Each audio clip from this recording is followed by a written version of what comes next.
So hi everyone, my name is Rebecca and I am the host here for the Reddit Randos podcast. And today I have with me my wonderful friend and co-host Mollie.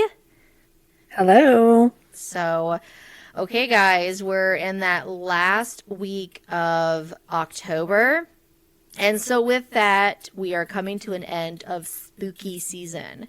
But I wouldn't let you guys down into having at least one more episode of some spooky stories or some creepy people that we run into and all that stuff. So, figured we'll just keep it into the spooky season, and then we'll get back to our fun, random randomness all over the Reddit world, so we can keep it light again, because we like to keep it light and comical, and or at least try and help people. And in this case, I don't know if there's any helping these people because I don't know. I don't want to get in their situation. But okay, so we're gonna start it off, and we're gonna get into r/let's not meet, and this is it does state that it's not safe for work. I will just give out a warning to everyone listening. If you are around kids or listening to this out in public, I would recommend listening into your earphones, putting it on Bluetooth on something away from people to hear. Just because I don't know if everyone's comfortable with hearing these types of stories out loud, or especially around kids, because I'm sorry, I don't want to read this around kids. So please, that's just a warning. I'm going to go on, so you have been warned. So, all right, so this one is called The Man on My Patio. So this was 6 years ago.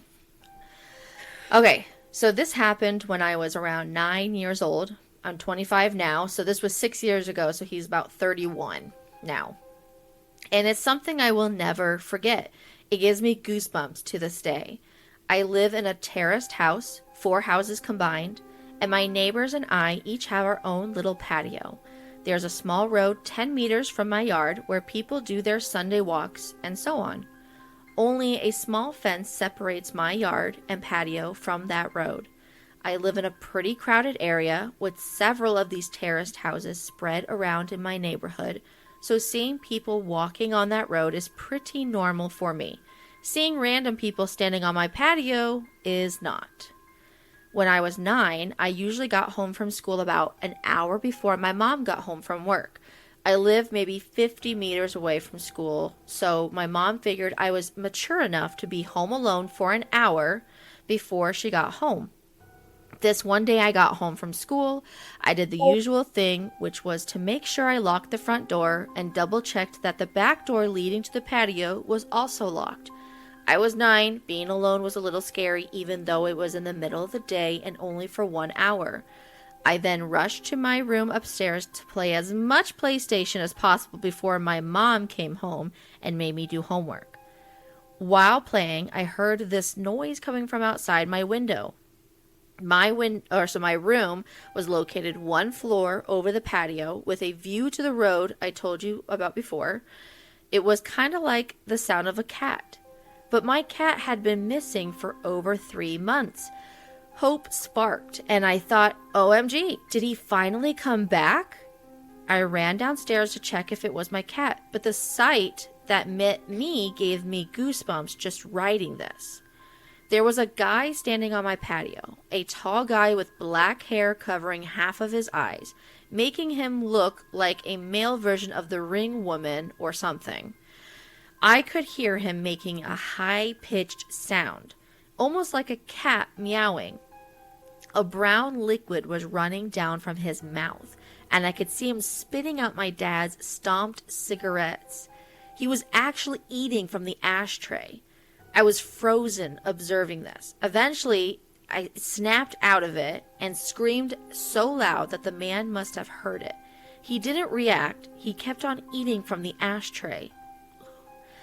I ran upstairs to my room, locked the door, and called my mom, who then called the cops. I have never been more terrified in my life. Laying in bed under my sheets, shivering with fear as I hear these creepy, high-pitched noises from the guy eating cigarette stomps from the ashtray on my patio.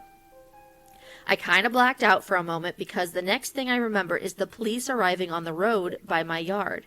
I hear them talking to the guy saying stuff like, "What are you doing?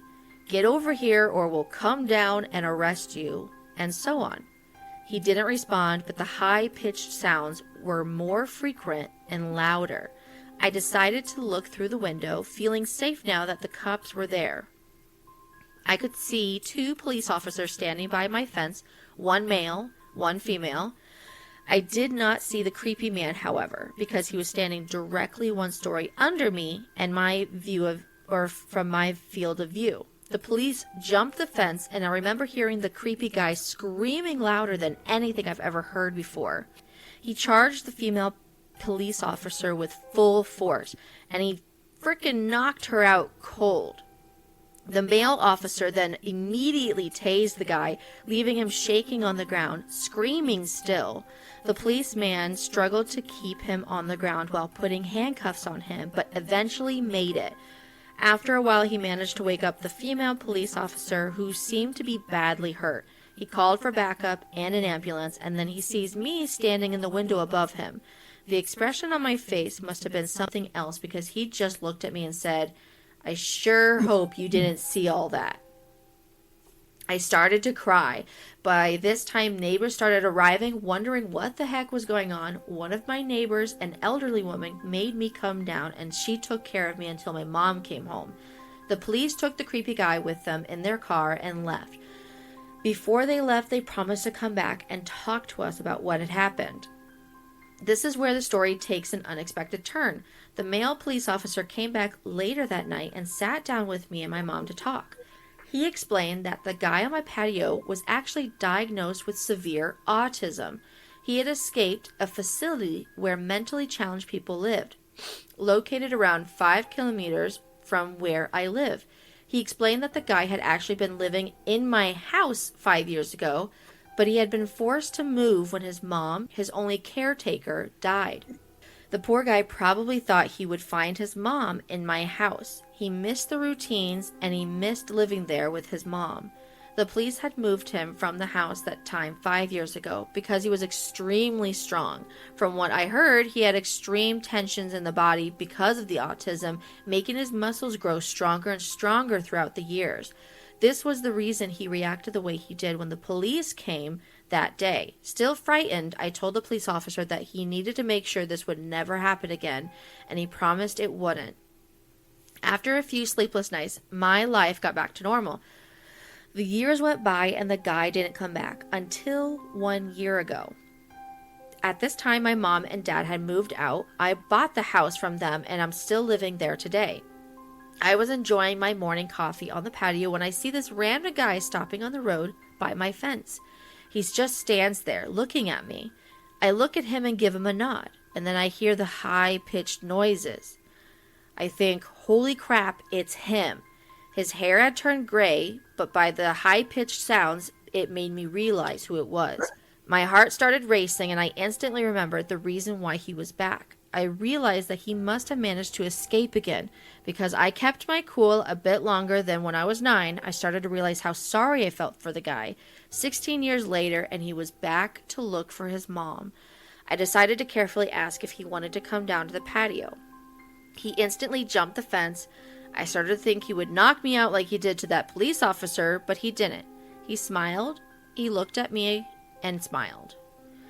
I offered him to sit down. He didn't respond. I offered him to come inside. He started laughing. We went inside. His face lit up pure joy. He was home. It reminded him of the life he had with his mom. It almost made me tear up. All of a sudden, he sat down in my couch, turned on my TV, and switched directly to cartoons. I observed him for a while, and he was just completely focused on the cartoons. I just wanted him to enjoy the moment, so I didn't say anything to him. I realized I had to call the facility to let them know. The caretakers arrived 10 minutes later. After a lot of convincing, he got back up, crying, and they went back to the facility. I called the facility 2 days later. We made a deal. His name is Tom, and I now consider Tom my friend. Every Sunday from the day he returned, Tom and his caretakers visit me to watch cartoons. They say it's the highlight of his week. It makes my heart warm. Now for several years, my thoughts were, let's not meet guy on the patio eating from the ashtray. Now my thoughts are, let's meet every Sunday to watch cartoons, my friend Tom. So that was a sweet, unexpected turn. Yeah, I like how that story ended. That was a good story to end like that, especially in the beginning when it was so creepy. Now, if only they could all end like that. If only, but I will say not all of them will. So, okay. So the next one I'm going to go to is, here we go. This one is from 9 years ago from Let's Not Meet. I was home alone. I've been on Reddit for about 2 years now, but I just now found this subreddit. After reading a few of the top posts, I realized that what happened this summer to me is a perfect fit here.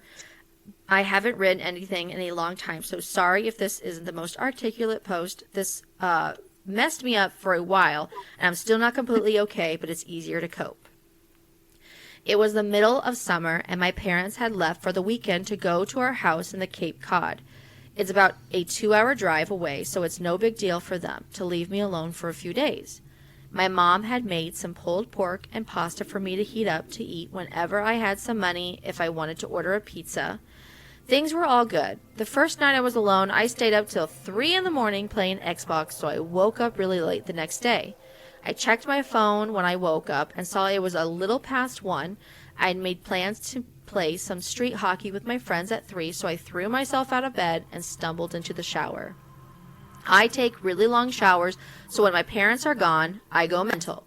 I was in there for about 45 minutes on my phone scrolling through Reddit and Twitter and whatnot when I heard my front door open. The bathroom is directly up the stairs from the back door, and the thing is pretty loud when it opens and closes. I immediately froze, since obviously I was supposed to be alone. I waited for about 2 minutes, ears trained in trying to hear anything else. Nothing. I figured it was just the wind, or maybe my parents were home early. So I turned off the shower, wrapped my towel around myself, and slowly walked down the stairs to check it out. So the stairs to the kitchen, where the back door is, are pretty tight and walled in. So it's essentially like walking down a tighter version of this. And they send a picture, but it probably doesn't show anything, so we won't worry about that. But replacing the rail with a wall. So I can't see into the kitchen when I walk down.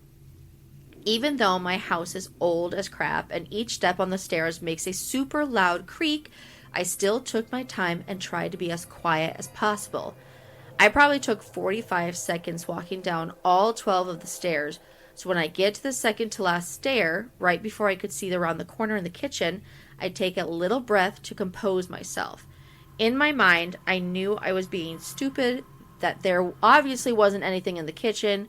There's no way I would have heard another noise, and there's no reason for them to still be in the kitchen even if there were burglars or something in the house. After sort of mentally chastising myself for being such a wuss, I sort of chuckled to myself for being so stupid and just normally walked the last 2 stairs and turned the corner into the kitchen. Standing about 2 feet away from me in the middle of the kitchen is a man staring straight at me, perfectly still, with a massive smile across his face, just staring at me. The thing I remember most vividly wasn't his face or his smile, but his arms. They weren't just at his side. He held them in the straightest, most abnormal position I've ever seen. There were where one would normally hold their arms, but he had rotated them to the point where they were almost completely reversed, as well as lifting them up and a little behind himself. I don't know why I remember this so much, but it's just the most demonic, abnormal position I've ever seen. Honest to God, I think I almost had a heart attack right there. Looking back, I can realize how creepy this situation was. But in the moment, I just took a step towards him. What? Sorry. But in the moment, I just took a step towards him and punched him as hard as I could in the jaw, sort of half slapping / pushing him towards the ground. The second I connected, I beelined up the stairs, dropping my towel in the kitchen with my heart beating out of control. I sprinted into my room and locked the door behind me. I quickly put a chair up against the knob, like you see in TV. Almost without thinking, I immediately called 911 and, nearly in tears, told the operator what happened. As I sat on the floor of the room, in practically the fetal position, staring at the door, praying that a cop would be here soon, I noticed the light coming from the gap between my door had stopped. That man was standing outside my door. There's no words to describe the feeling I had. I was paralyzed with fear, watching the shadow across the bottom of the door shift in tiny ways. I stayed balled up, staring at the gap, praying the man would go away for what seemed like an hour. All the while, the 911 operator was asking, "Hello? Sir? Sire? Are you there? Hello?"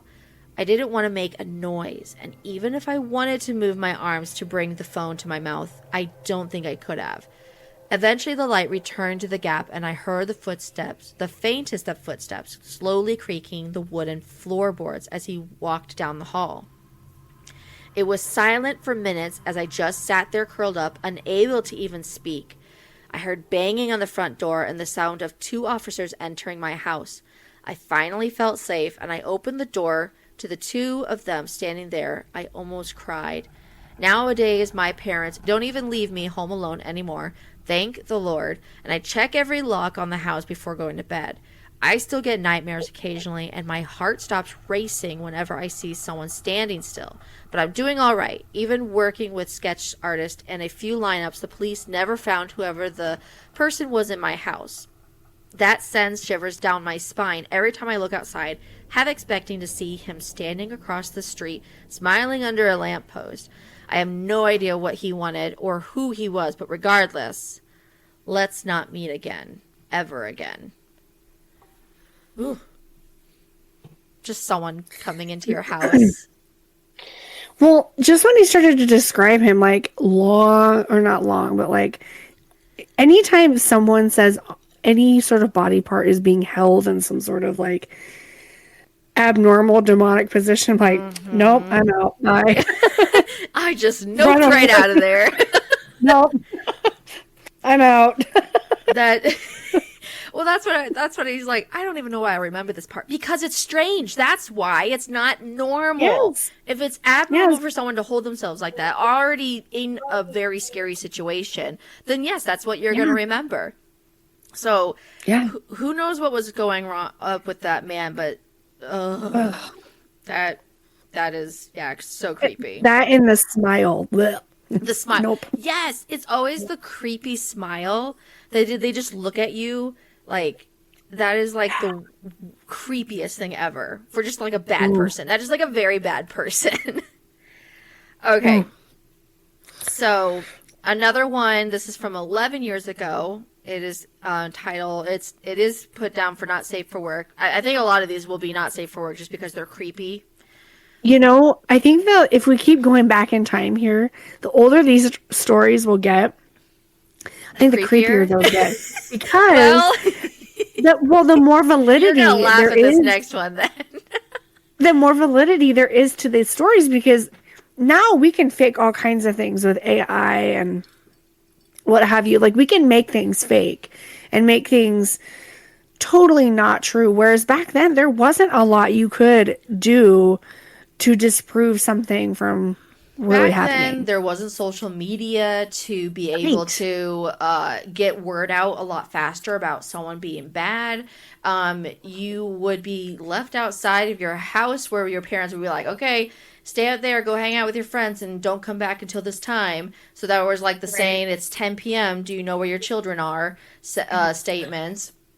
And that's sad that, like, parents had to have a reminder, like, oh. That is hilarious. I did not know until later that they actually had a like news or commercial that would say it's 10 p.m. Do you know where your children are? But the world is so much different than it was then in the past. I'd say even like early 2000s, that's when it just started, where kids weren't being left at home alone as often or as young as they used to be. They weren't getting taken out as often by themselves. It was very much, yeah, you just definitely had those. People were more aware eventually. And I feel like it's Right. always been, you hear stories now and you're just like, wow, it's gotten so bad. Actually, no, it's always been so bad. We're just more aware of it now because social media broadcasts it more. Yeah, and you can catch things in real time Yeah, almost for the most part. So exactly. So this next one where is yeah no it is true. It's yeah they catch it more and faster, or they get a glimpse of someone faster. So and then more people, with how widespread it is, people can catch that person through a camera.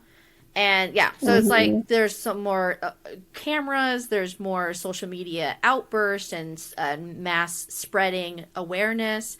So that's probably the one thing I'm okay with social media about, because that hasn't, True. because it does, I feel like it catch people more in like the act or in crime to stop them, or Hmm. to maybe catch them if they ran off. Right. So yeah, this is from 11 years ago, and the title is Encounter with an Infamous Serial Killer. Oh And no. it takes place in the 70s. Well, that on Netflix, that Ed Gein or Ed Gein, whatever his name is. I don't know his whole story, but he falls into like the like Jeffrey Dahmer, Edwin Gacy. See, I always Anyway, think, that guy. yeah, no, I want to say it's like those documentaries. I think I haven't really watched any, just because I really can't watch anything around the kids, obviously. True. But Yeah. every time I get into it, I'm just like, oh, I don't know if I can finish it. It's just such a downer because it's just so Yeah. bad and horrible. Well, and it's true, and I think sometimes you don't want to face the reality that that is a possibility. Like things like that do happen in our society, and I haven't watched it, but it is on Netflix. Yeah, I have heard some, and I think he was even right up there in depravity with Jeffrey Dahmer. Well, So, and like I said, like I don't want to really I want to get into paranormal stuff, because these stories are going to be, there's going to be a theme. Basically, it's modern day monsters. So these are kind of no, known as like our modern day monsters, where it's more like just bad people out there, serial killers, just people that, either get away or they've gotten away with quite a bad of like crimes, like horrible crimes out there, that give people real life nightmares. So, speaking um, of which, really quick before you start, do you remember? I think it was back in like between the years of like 2011 and 2014, where people were dressing up in clown costumes and going and like stalking people. Like, I what was that hated all that. about? I would see people actually posting on YouTube about that, and it would So freak me creepy. out. I mean, okay, I never, like, the clowns were okay for the most part. Yeah, yeah. Until they would start doing movies with creepy clowns. And then you just hear on the news. You'd actually hear on the actual news about, please do not dress as clowns, or you will be possibly shot if someone comes to you and they think you're going That's to, like, that's probably what they had to do. That's why it stopped so abruptly from people it doing had to, because people would that. do it for fun, and then it got to so serious that people would. I don't even care if they wouldn't take it seriously. You just never know about these people. If you're going to be risking your own life just because you want to scare people, that's on you. Because some people, with you hear enough stories of actual dangerous things happening, of Hmm. people dressing up in a very scary costume or creepiness, and lure people away. Hmm. Yeah, no, that's the, and you already hear enough, like, obviously from like the horror movies and everything that people put, and then people try and copy off them. Yeah, no, no, we're not doing that. I never liked horror movies. I swear I Yeah. had like friends in middle school that would, my parents don't even, I don't even think they even knew about this, or they did and they were not happy about it. But we'd always go to my friend's house, and they were always like, for sleepovers, like, what's the scariest movie that you could bring? Or that, and so a lot of people, a lot of kids that I went, and like friends I went to sleepovers with, would bring like actual horror movies. And Yeah. like I remember watching Texas Chainsaw, That was horrible. And this was when I was a middle schooler. And my parents had no idea, because if they would have known about this ahead of time, they would have never sent me. Obviously, I'm one that would still get nightmares, like really Mm. bad nightmares. So obviously they would have known. I would have never wanted that. Half the time I couldn't watch it. I had to like either plug my ears, hide behind a couch. I one time went to someone's friend's house and I plugged in their like electric keyboard with like headphones so I could play super Oh, loudly. So it was like Texas Chainsaw, The Boogeyman, and you know what? You know what movie I brought that I was like, this is the scariest movie we have? Was the Phantom of the Opera. that was that was the scariest story or the scariest movie that I could bring. So obviously we were not horror or scary movie yeah. people. We during I Halloween would, we never liked watching actual like Halloween movies. We didn't even like watching The Nightmare Before Christmas and all that. What we sure. watched was the Adam Family, like the old show, The Addams Family, and which was more comical. Right. Well, and it was more pure back then because, like, I had to stop watching the show Wednesday. I watched the first season, but like the as soon as the second season came out and she started like doing a séance in the middle of the room in one scene, I'm like, yeah, no, I'm not watching this. I can't finish it. See, that's Like I where I can't watch creepy things. I just can't. I mean, it yeah. doesn't matter how like not. I guess the point of it is not as creepy as like I don't know, like even Pretty Little Liars. I will say because I watched that later growing I up. never Everyone watched watched. that. Oh yeah, everyone watched it. See, that's the thing. Growing up, everyone watched all these things right away. So I never knew about it till like during my whole like high school or middle school. They'd all watch like reality TV. So The Bachelor, Bachelorette. Never watched that. Never took any interest in reality TV shows. Now I actually take a little bit of interest, only certain things. Love Island is my biggest one. Again. But then Pretty Little Liars and then Vampire Diaries Hmm. and like all those I didn't watch them until I was actually in college already. I was like way behind everyone else, but I was like we don't watch these at home. My mom's probably not going to want me to watch this and I'm Yeah. the only one that's going to take interest. So a lot of things when I was on my own, I started watching more. And there was things where I'm just like, okay, this like Pretty Little Liars, I couldn't stop watching, but I would tell Justin constantly, these girls are so mean. Why do I keep watching this? This is completely so like these are mean girls top level, probably 100 times worse than actual Mean Girls because they would actually do some evil things on there. And I'm just like, this is crazy. I don't like, I honestly would be at times I'd had to take a break from watching it because it was just like, this is like so nasty or mean, like just terrible vibes. I didn't want to keep it. I did not want to stay around it for too long. I had to watch some Modern Family to get, or the Cosby Show or something with that would always make me laugh. Yes, yes. I just recently, like 2 or 3 years ago, I never watched them all when they were on TV. Was Laguna Beach with did you ever Yeah, like Elsie I or like Lauren Conrad? Yeah. I probably have seen so many clips of those, but I've never watched it all the way through.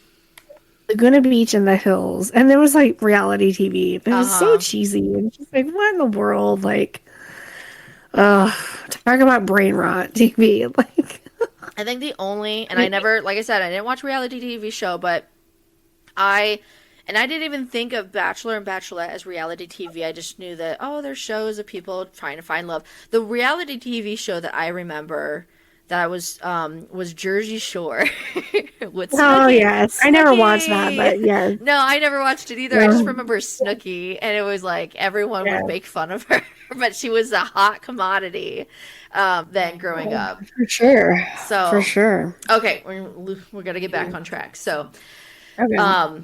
okay, so in the late 70s, my uncle was studying medicine at the University of Chicago.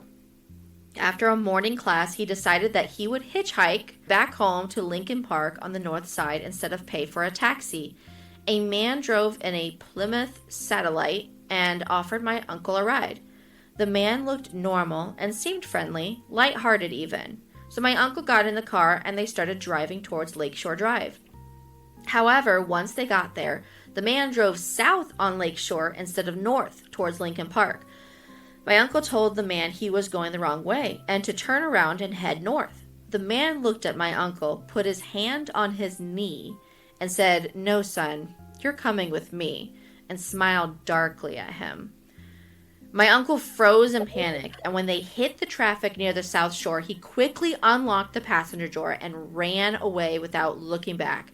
A year or two later, on a cold December day, my uncle was having coffee in a cafe with my future aunt when he caught something on the TV that made his blood run cold.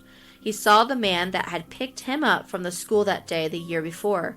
He had been arrested for the suspected rape and killing of over 20 young men and boys. The man on the television was John Wayne Gacy, and he had removed the door handle of the passenger side door to prevent the men he picked up from escaping. So That is wild. that is like a near-death experience right there, where after he escaped, John Wayne Gacy decided to remove the door handle to let that from ever happening again. That's terrifying. I think, John Wayne Gacy. Yeah, there was another one too. Was it? Isn't there a documentary on him? Yes, there is. The one that just came up. But then there was one with Zac Efron. It's called, where Zac Efron played it. I don't want to say it's Jeffrey Dahmer, but. Wait a minute. Which one was the one that... Okay, I think it's Jeffrey Dahmer. Is it Jeffrey? Yeah, it is Jeffrey Dahmer because okay, I'll be honest. I started trying to watch that and it was still getting like I couldn't finish. I just can't do these ones that I just hope for the best. And of course they're not. I already know the story. Why am I watching it? Right. And like, although I will say, he bit my mic. It's called, looking at it right now.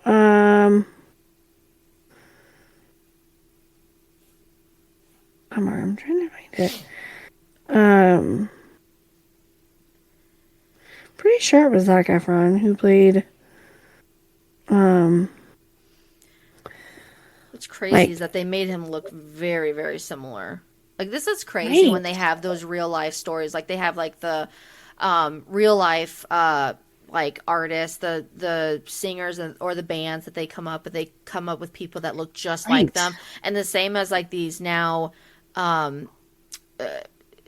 documentary stories that they're actually putting into now a movie, and they make these like, and these are like well-known actors and actresses out there, but my goodness, do they make them look very, very much like the person in real life, which is scary. It's so crazy. So it came out in 2019, Extremely Wicked, Shockingly Evil, and Vile. That was the one with Zac Efron and Lily Collins. Yep. That was about Jeffrey Dahmer's. Yeah, or Ted Bundy. Sorry, not Jeffrey Dahmer. Ted Bundy. Ted Bundy. Yes. Yeah. I was going to say, I'm like, okay, aren't they doing one for Jeffrey Dahmer? Ted Bundy. They already did, and that has the actor. So I watched like the first couple seasons, and I had to stop because it was stomach turning, disgusting. But American Horror Story. Evan Peters, who was in that. Who's in several episodes of American Horror Story. He played... I have not seen it because I was warned that it is very demonic in nature. Like, they felt really weird after watching it. Because, we... Oh, yeah. What you watch... He's an act... What has he been in? He's been in a lot of stuff we watched. You're talking about Evan Peters? Evan Peters. Yes, he was in The Office way back in the day when he was young. Oh wow! He must have been really young for that. Yeah, he kind of has like he did have the mop head looking hair. Mm-hmm. He doesn't. Well, I think he still kind of does. Yeah. He was in. Oh, I remember. He was in X-Men. He was in X-Men. Yeah, so it looks like Apocalypse. X-Men Apocalypse. Yep. And yeah, because he was Quicksilver. Yes. He was Quicksilver. So he played Jeffrey Dahmer, and I believe he's still in the American Horror Story shows. I think it was called. No, just kidding. That's a different story. He was in WandaVision. Yes, because he was in the show, and because they made the Marvel with whoever made X-Men, which was Sony. Was it Sony? Oh shoot, did I get that wrong? Did Sony make X-Men? Oh no, 20th Century is the 20th Century Fox. They made the early X-Men, and then eventually they made those movies with X-Men with what's his name, Evan Peters later for as Quicksilver for that one. But the Disney version of Quicksilver with Wanda, who was different, and he got shot after the second movie of with Age of Ultron for the Avengers. He got shot and killed. So then when WandaVision came in, it was kind of like bringing the quantum realms of different universes, and they literally just said, he basically, this guy, Evan Peters, who was Quicksilver in the other X-Men movies, actually ended up coming into her universe because she's changed it so much with her powers. And she's like, you feel so familiar, and you're saying you're my brother, but I don't know you, basically. But it's because he's from a different universe. Or quantum realm and everything. But yeah, I'm sorry, we're getting into... No, that's fine. Monster is the name of that Jeffrey Dahmer movie that just came out. Don't watch it. I haven't watched it. Demonic evil things going on. I don't think you'll have to worry about me because I am not one to watch anything scary. I can't even read some of these stories at night because like I would read so many of them. All these creepy things, and I'd be like, all of a sudden I'm at my house like trying to work and I'm like doing this alone, and then all of a sudden my cat's running around and making noises, freaking me out because I'm like, was that a cat or was it a person? I literally jump up to make sure all my doors are locked. So I'm just like, my goodness, I'm still creeped up to this day. So yes, so no, don't worry, you'll never have to worry about me watching anything scary. I will never willingly walk into it unless it's broad daylight. Yes. I like a good psychological thriller, though. Kind of like where you have to figure out, like, you have to, like, retrace your steps in order to figure out, like, I've watched so many of them. I couldn't even watch Batman I couldn't even watch Batman with the Joker because, what's his name? Made it so... The one that unfortunately passed away because of him being so infused into that character. Heath Ledger. Yes, Heath Ledger. And he was such a great guy because I remember all the other movies he was in. And I just, he took that role so seriously that it really changed him. And that's why sometimes these documentary movies that they make with real life actors and actresses scare me because they want those people to get into the role and to think like these people. Like, you know how many times these serial killers have made journals of what they did, and they'll make them read it so they can really get into that character. And I'm sorry, that scares me because that's got to bring them thinking so twisted to be that character. I don't know. I'll honestly, I couldn't keep into that, but yeah, no, I couldn't even watch that because, of course, with the music and Heath Ledger when he was the Joker, just then bam would do something or like I don't know. I can't do even PG-13 scary movies sometimes. No, and that's really fine. Like the movie Gone Girl is a really good one. That's a good thriller. Fight Club, that's an old one. I've heard of it, yeah. Shutter Island with Leonardo DiCaprio is a good one. Inception with Leonardo DiCaprio, I think he's in that one. I think in high school I watched that and then I fell asleep through it. And I was okay not having to watch it again. Yeah, I mean, so like The Shining, like the OG Shining, that one's kind of scary. Just because there's a lot of jump scares. But I even get creeped out with the old Alfred Hitchcock movies. So yes. Like the birds will always be engraved in my mind. Yeah. because there's no creepy music leading up to it. It's just like this looming quietness in his movies. That's Ugh. just See, that's, I don't like, even know. That's, I don't know. Like, that's the thing. When you have, like, that background music, which I just put into our last episode with, to kind of put in the feel of the yeah, stories. But my voice is not a yeah. scary story voice at all. I honestly purposely forgot to make it scary. So, uh, I'm just not a scary person. So, October, You may need to practice your voice. yeah, I'll have to really practice for next year's October spooky season to make the stories more eerie and believable and all that stuff. But seriously, I'm more of the person who wants to just read a bunch of random stories that are funny or crazy. Like, I'm not a Yeah. scary, spooky story person at all. So, okay. My one more thing. My dad used to like to watch the old Twilight Zone TV Oh shows. yeah. Yeah, they're That's like just a very glitch in the weird Matrix and moments in there too. yeah, the old ones. The old Now ones, yeah. there was a movie that came out that's like really weird and kind of scary, but yeah, Mm, just yeah. yeah. Okay. This next one, we're switching up just a little bit, but it's from r/EMS, so just the emergency stations that people would write stories on, and someone had posted Mm, true EMS horror story. So this is from 11 months ago, so this is pretty recent. okay. So this one is, I worked as the dispatcher for a pretty small ambulance station near a fairly large city in the middle of the US. I don't know how specific I can be since this is a true story. And I'm going to tell one of the craziest stories I have from this job. We had a patient who we will call Susan. She was a dialysis patient, and one of the services we offered was to take very unwell or disabled patients to and from these dialysis appointments. She lived with her son, who we will call David.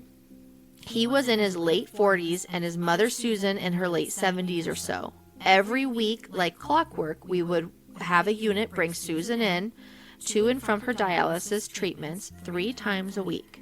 Everyone knew her at the station because we had been doing this for some quite time with Susan. We were all familiar with her and her son, whether it was the crew seeing her in person and taking care of her, or speaking to her or her son on the phone frequently about the appointments, as I had done. Everyone knew her. Naturally, when crews had news about her health, they would report back to keep everyone in the loop with how she was doing. At one point, she was not feeling well at all, but she wanted to go to her dialysis appointment. So naturally, we obliged and took her in. At this appointment, while receiving dialysis treatment, she lost consciousness and was promptly taken by our crew to the hospital. When it was time again for her dialysis appointment, we gave the hospital a call to see if she had been released and was able to go to the appointment at all. The hospital staff informed us that she would be likely released the following day and be receiving that dialysis treatment in the hospital. Then the next treatment time rolled around and we called the hospital and we were told that she had been released from their care the other day. This was great news, but a little strange due to the fact that we were always her first call to transport her to or from any hospital or appointment, and we hadn't transported her anywhere.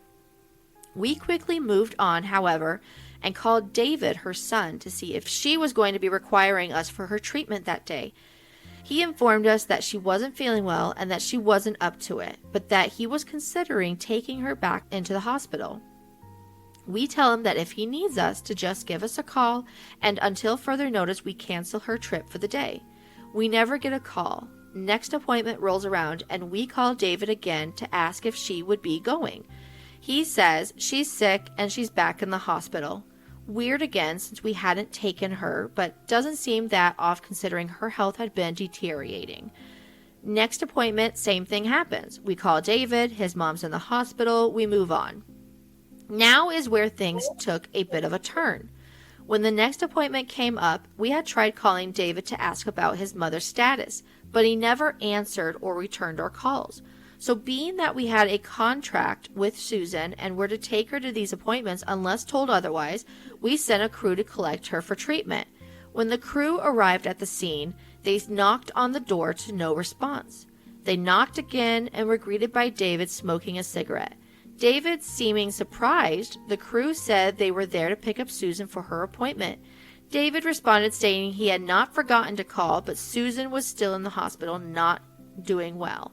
The crew gave their best wishes and David shut the door. But the crew felt like something was off. They immediately radioed to dispatch that something was wrong and they requested we call the hospital David said she was at to see if she was still there. The hospital had no record of her being there since we last knew. So we had the crew leave the scene and we called for a welfare check on Susan at her son's home.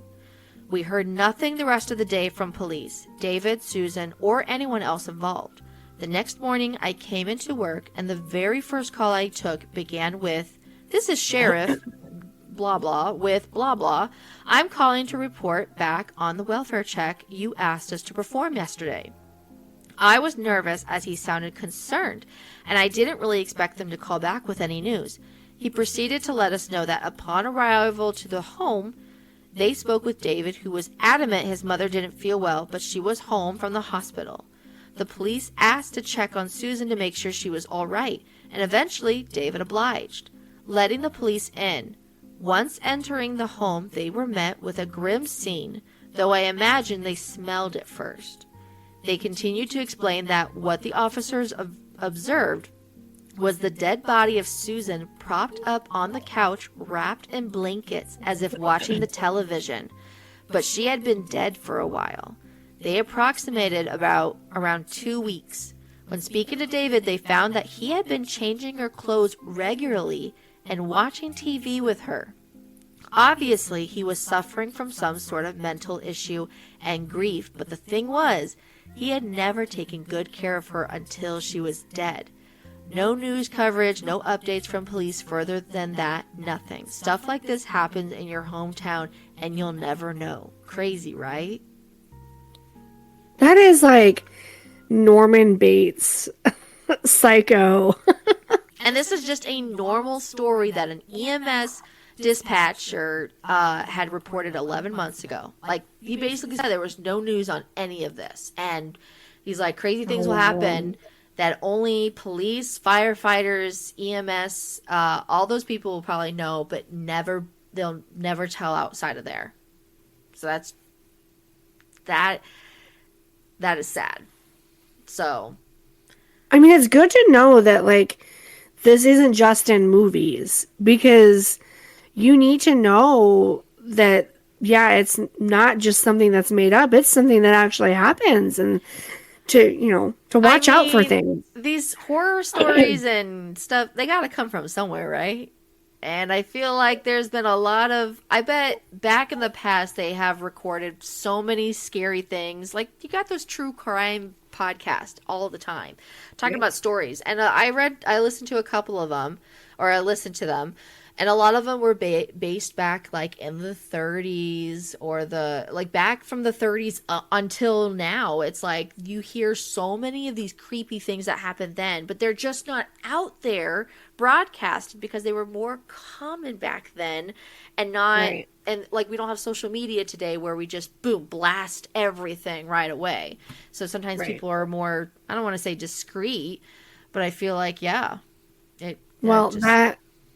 that whole practice of keeping someone, quote, alive, even though they're dead, that was a common practice back when cameras first became a thing. Like, if loved ones had passed, whether it was children, parents, grandparents, and they needed a family photo, they would keep their eyes propped open. That's a historical fact. It's not a creepy fact. It's actually I've heard that, and that is crazy. They would take pictures of them, but position them in a way where they could be propped up by someone holding them in place to make the picture, like, when they needed them in there. And then they would go bury them and do all the embalming stuff. But isn't that gross? That is really that's gross. What that makes me think That's of. really gross. No, I honestly think back then they had a little bit more traditional things with the dead that were definitely, I don't know. You could say a lot today that I can't even come up with that are pretty disturbing. But I just feel like there's so many disturbing stories that people would do with the dead, and I'm just like, just let their bodies rest in peace. That literally the whole thing of RIP, R.I.P., rest in peace. Let their bodies just lay in peace. You know. Right. That is one thing that I've never smelled though, is death, like a decaying body like that. I could just imagine it is horrendous and It's just gotta be a horrendous smell. ah, Yeah. oof. No, a lot of people when they're like, "Oh no, you could smell it first before seeing it," and you're just like, "Oh." I don't know how many times I've heard like police cams or stories, and they're just like, "Yeah, you just come in and you feel like something's off, but you could definitely smell something."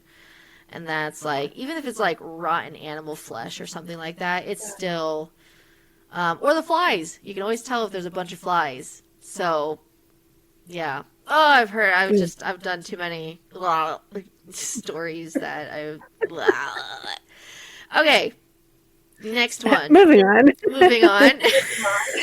Goodness. Alright, this one is, we're back to r/let's not meet. This is from 6 years ago. This is, my brother saw a ghost as a kid. 2 decades later, I realized what he actually saw. So I was about 7 years old, my brother about 10. It was well past our bedtime when my mom woke up from the couch and put us to bed. Our dad worked construction out of town back then, so it was often just us 3 at the house for weeks at a time. Up the stairs and to the immediate right was our parents' bedroom. Going left put you in the middle of a hallway. Taking another left down that hallway led to my brother's room. The opposite end was my room, which was also across the hall from our upstairs bathroom. At either end of the hallway are windowed doors. We always kept locked and rarely used. The door on my end led to a balcony overlooking our front yard, and the door on my brother's end opened to our back porch. The house kind of leans into a small hill. My brother and my mom both had a habit of waking up in the middle of the night to use the bathroom. I only knew this because I was always a light sleeper, and they just couldn't help flushing with the door wide open. This night, however, my brother stopped on his way to his room and came back towards the bathroom. I'm gonna try to pee before I go to bed. The past few nights, I've been too afraid to walk to the bathroom. I keep seeing a man wearing stripes at the end of the hallway. I don't know if my mom wrote it off as my brother telling ghost stories or to try to scare me, or if she was already half asleep and didn't catch it, but she didn't react at all to my brother's confession. I, on the other hand, was terrified by it. The fear of seeing a ghost like that at the end of the hallway or through the windows is the reason I started running from the stairs to my bedroom at night. Years later, when I was about 18, my mom and I were having a conversation in her car about a dog we had for a very short time when I was little. We were sharing stories about Max's tendencies towards destroying my shoes and other unruly behaviors when my mom blurted out, "Do you remember that time I opened the front door for the cops and Max ran into inside the kitchen and started tearing open that big bag of dog food we had?" This really caught me by surprise because in all the years I lived in that house, we never once called the cops. Gun owner family in a quiet rural neighborhood, etc. I asked her what she was talking about, and she looked equally surprised as if she had just revealed something by accident. "Oh, that's right. I never told you because you were too young at the time. One night, I woke up hearing noises outside my window, and when I looked, I saw a man staring into my bedroom." She went on to describe how turning on the lights caused him to take off running, and how she grabbed my dad's pistol before calling the cops. I can't remember all the details I gave them when they showed up. Tall white male wearing a striped shirt and jeans, short dark hair. Something like that. They said it matched the description of a man they were looking for in the area. It turns out he had escaped from jail on a murder charge.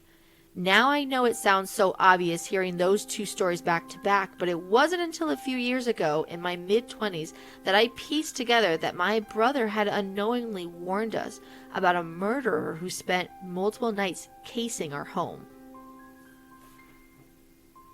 That's so creepy. Ugh. like I said, just real life people, real life stories. Really creepy. Creepy, creepy, creepy.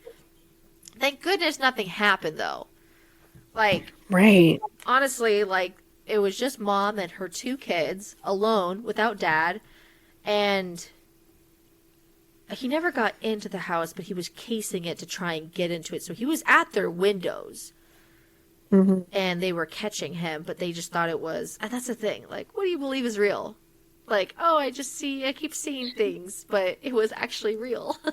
Just, Yeah. oh, Ugh. like I said. What? So, Keep talking. no, so, like I said, just creepy encounters, weird, weird stories. We'll go to our next one. Like I said, I got some stories. I really want to get to them. So, our next one, also from Let's Not Me, is from 9 years ago, and it is titled, I Survived a Mass Shooting at a Movie Theater. So, Isn't this a true story? yeah, these are all true Like, stories. wasn't this like reported on? Like in Aurora, Colorado or something like that? Ooh, let me see Is this where, that story? let me see where it's from. This is from 9 years ago. Where was this done? It was the newest premiere of the Batman movie. This was 9 years ago. So this is the one with Catwoman. So Anne Hathaway was the Catwoman. Oh, okay. Oh, I can't tell where it's at. There's nothing putting it out, but maybe. Summer of 2012.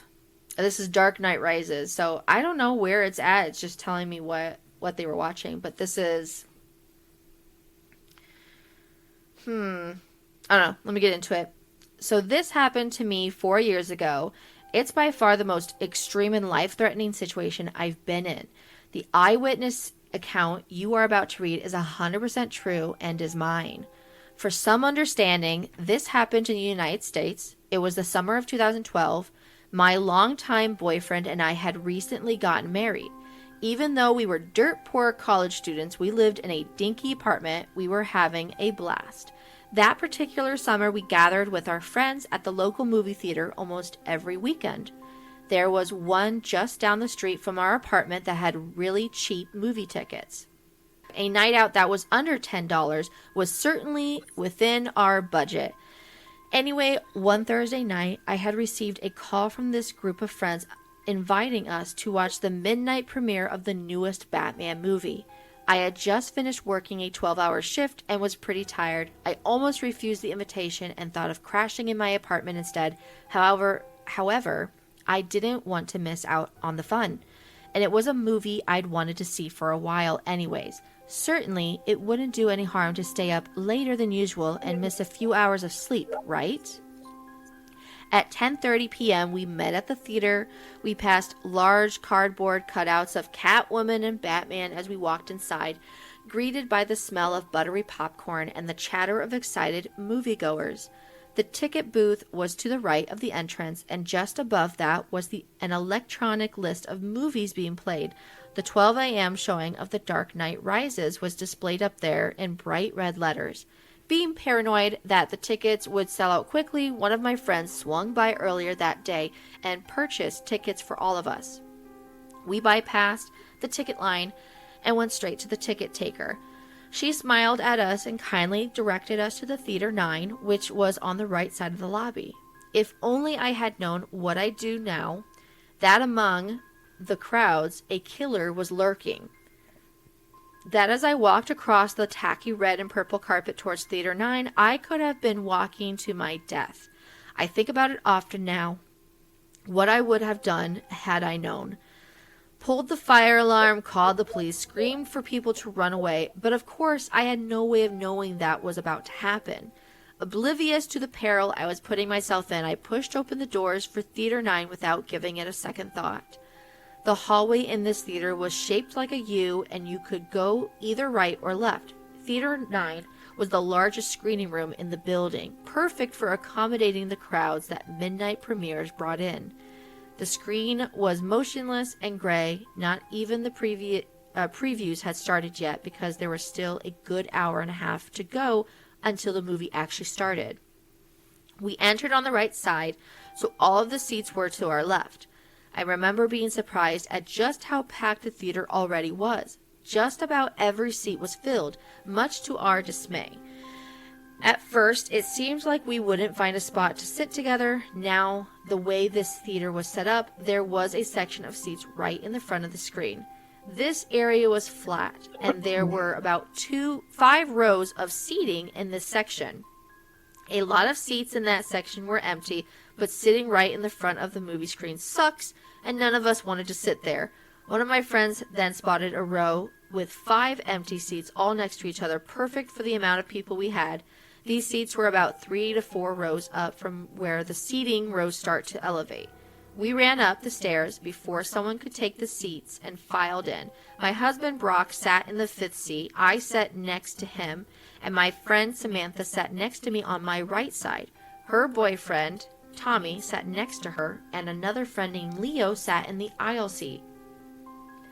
We spent the next several minutes casually chatting, joking around, and laughing. After a while, my 3 friends went to the lobby to buy drinks and then addicting movie theater popcorn. While they were gone, Brock and I passed the time by people watching. The theater was bright since the lights weren't dim yet, and I could see everyone clearly. There were a lot of people dressed in Batman t-shirts and hoodies. One person had even had a mask and one of those shirts with an attached cape. There were a lot of kids in attendance as well, which wasn't surprising because even though it was a Thursday night, it was a summer vacation, so that meant no school the next day. Of all the people I saw, the person I will never forget was the little girl sitting in our same row a few chairs away. She was really cute, blonde, with blue eyes, and passed us several times on her way to the lobby, each time coming back with various snacks and popcorn. Overall, people seemed very excited to see the movie, and the room was filled with energy and laughter. After what seemed like an eternity of waiting, the lights started to dim and the previews began. Just like every movie I've seen before, a quick animation flashed across the screen, reminding us to get refreshments from the lobby. We were already devouring the popcorn like ravenous animals, to silence our cell phones, and to make sure that we know where the emergency exits are. Animation had this ugly CGI cat in a tuxedo that was sitting in a movie theater. I casually glanced at the bright green emergency exit signs that they were on the left and the right side of the movie screen. I didn't think much of the reminder, like usual. After that, I only remembered one preview for The Man of Steel. The others, I'm not sure what they were about. When the movie started, the theater erupted into cheering and clapping. The title of the movie, The Dark Knight Rises, exploded onto the screen. This was followed by the scene where Bane is hijacking a plane. I thought the scene was pretty cool and it caught my interest right away. Only when the movie started to get a little less interesting did I remember just how tired I was. I decided I would close my eyes at the more boring parts to get a little bit of rest. I had been awake for 20 hours at that point, so I was rightfully sleepy. My eyes were closed for most of the duration of Batman and Catwoman's encounter. I don't really remember what was going on at that part of the movie. Perhaps some of you have seen it and know what I'm talking about. Anyway, when I opened my eyes again, Bruce Wayne was on his computer digging up information on Catwoman. This is the last scene I saw. I never got to watch the rest of the movie.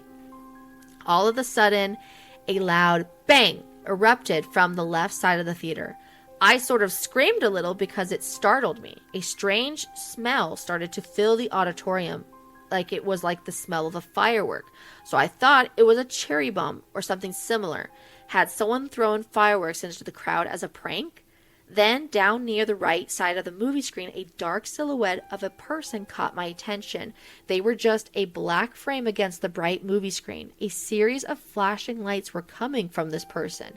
It was a weird moment where time literally slowed down and everything went strangely quiet. I was completely frozen, unable to move and really unable to think at all. It was like my brain had stopped working entirely.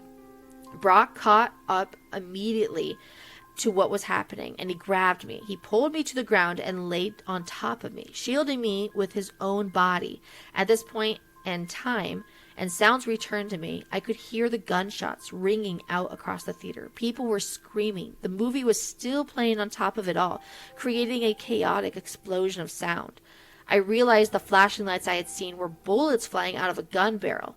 An instant sensation of adrenaline flooded my body. There was absolutely nothing I could do except lay there and hope to God that the bullets I heard ripping through seats and walls wouldn't go through me, too. At one point, the shrapnel hit my head, cutting off a good chunk of my hair, and as I reached for the spot to make sure it wasn't bleeding, hot pieces of metal fell into my hand. I was lying face up, so I could see everything that was happening. The lights from a still playing movie danced across the ceiling and walls. My friends were on the floor with me. Our unfinished buckets of popcorn were spilled all over across the floor. Leo had his legs sticking out into the aisle because there wasn't enough room for him to hide completely behind the seats. At some point, Samantha's water bottle, which had been in the cup holder between our seats, exploded. Water splashed all over my face. The smell of gun smoke was overwhelming. Riot gray tear gas made me cry and caused me to cough uncontrollably. There was another smell too, the horrible metallic smell of blood that I'll never forget. I remember my lower body feeling wet all of a sudden. For some reason, I thought this came from the leaking water bottle, but I soon realized this wasn't the case. All of a sudden, things were strangely quiet. The bullets had stopped for some reason. Tommy shouted, "Let's get out of here!"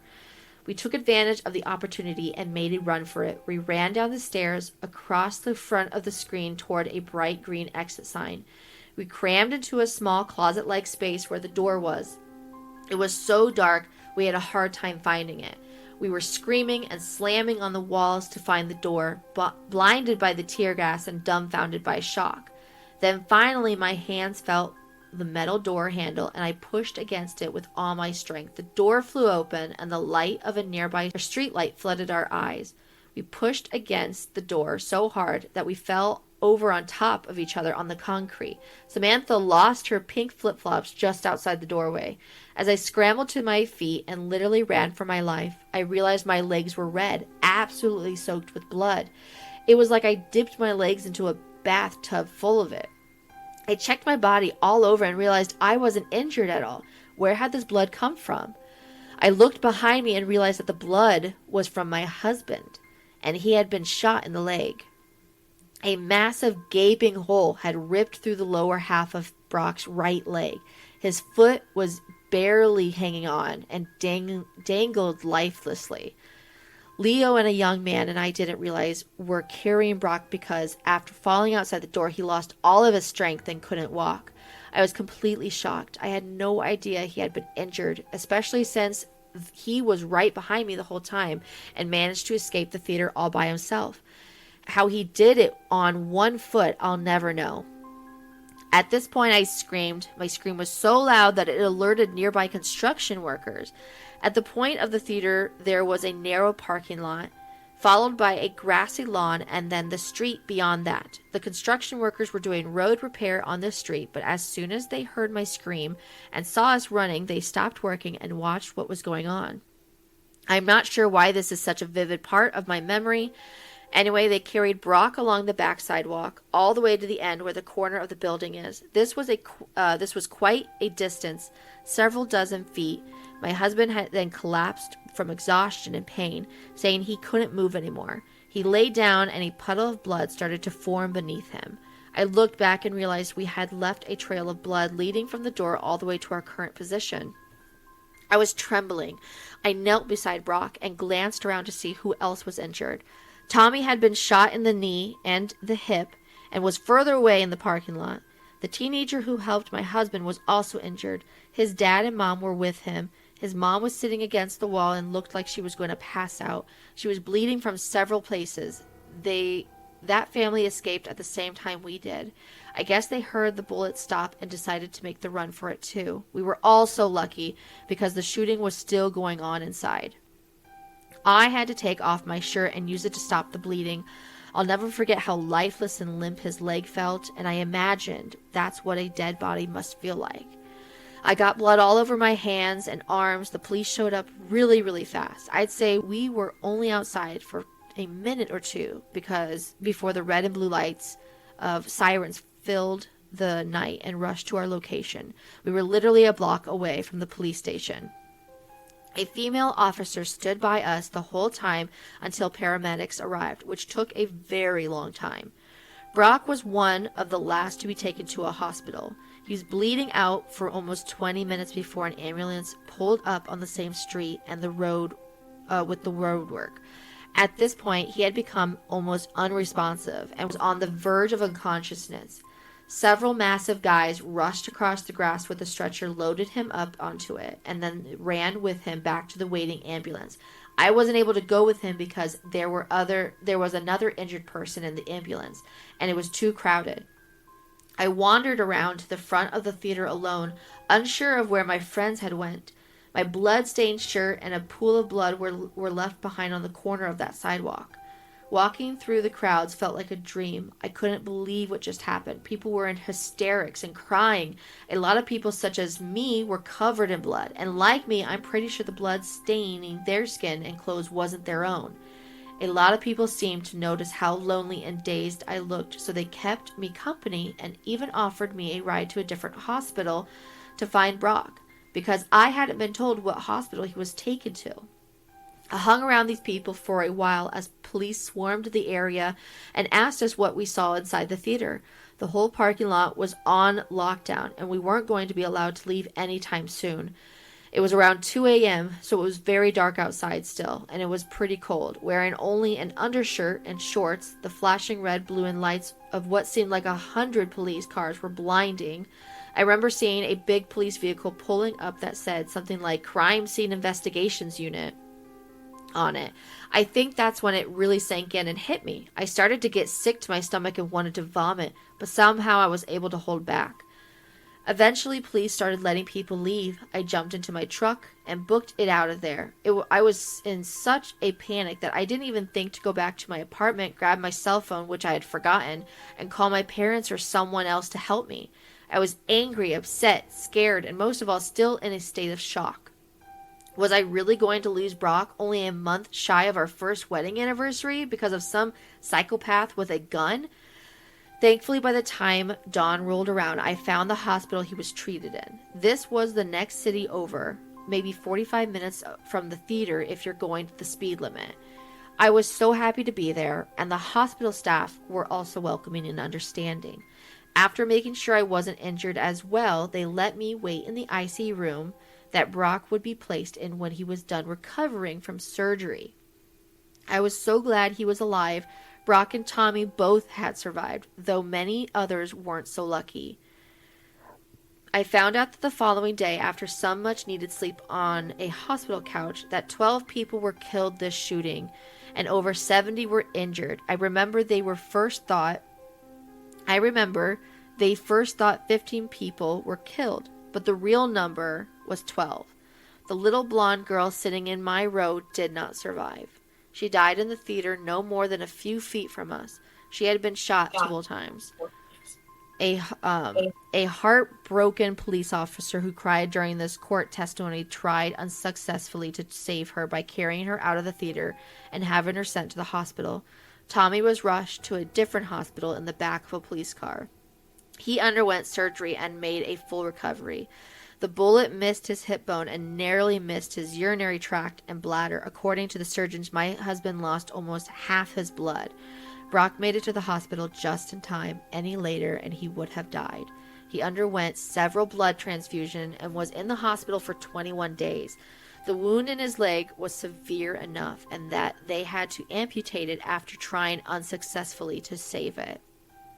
It's been so long since the shooting happened that my husband, friends, and I have been able to recover from it somewhat. The event was pretty horrifying and has left us scarred for sure. I wouldn't consider that part of a story to be creepy, though.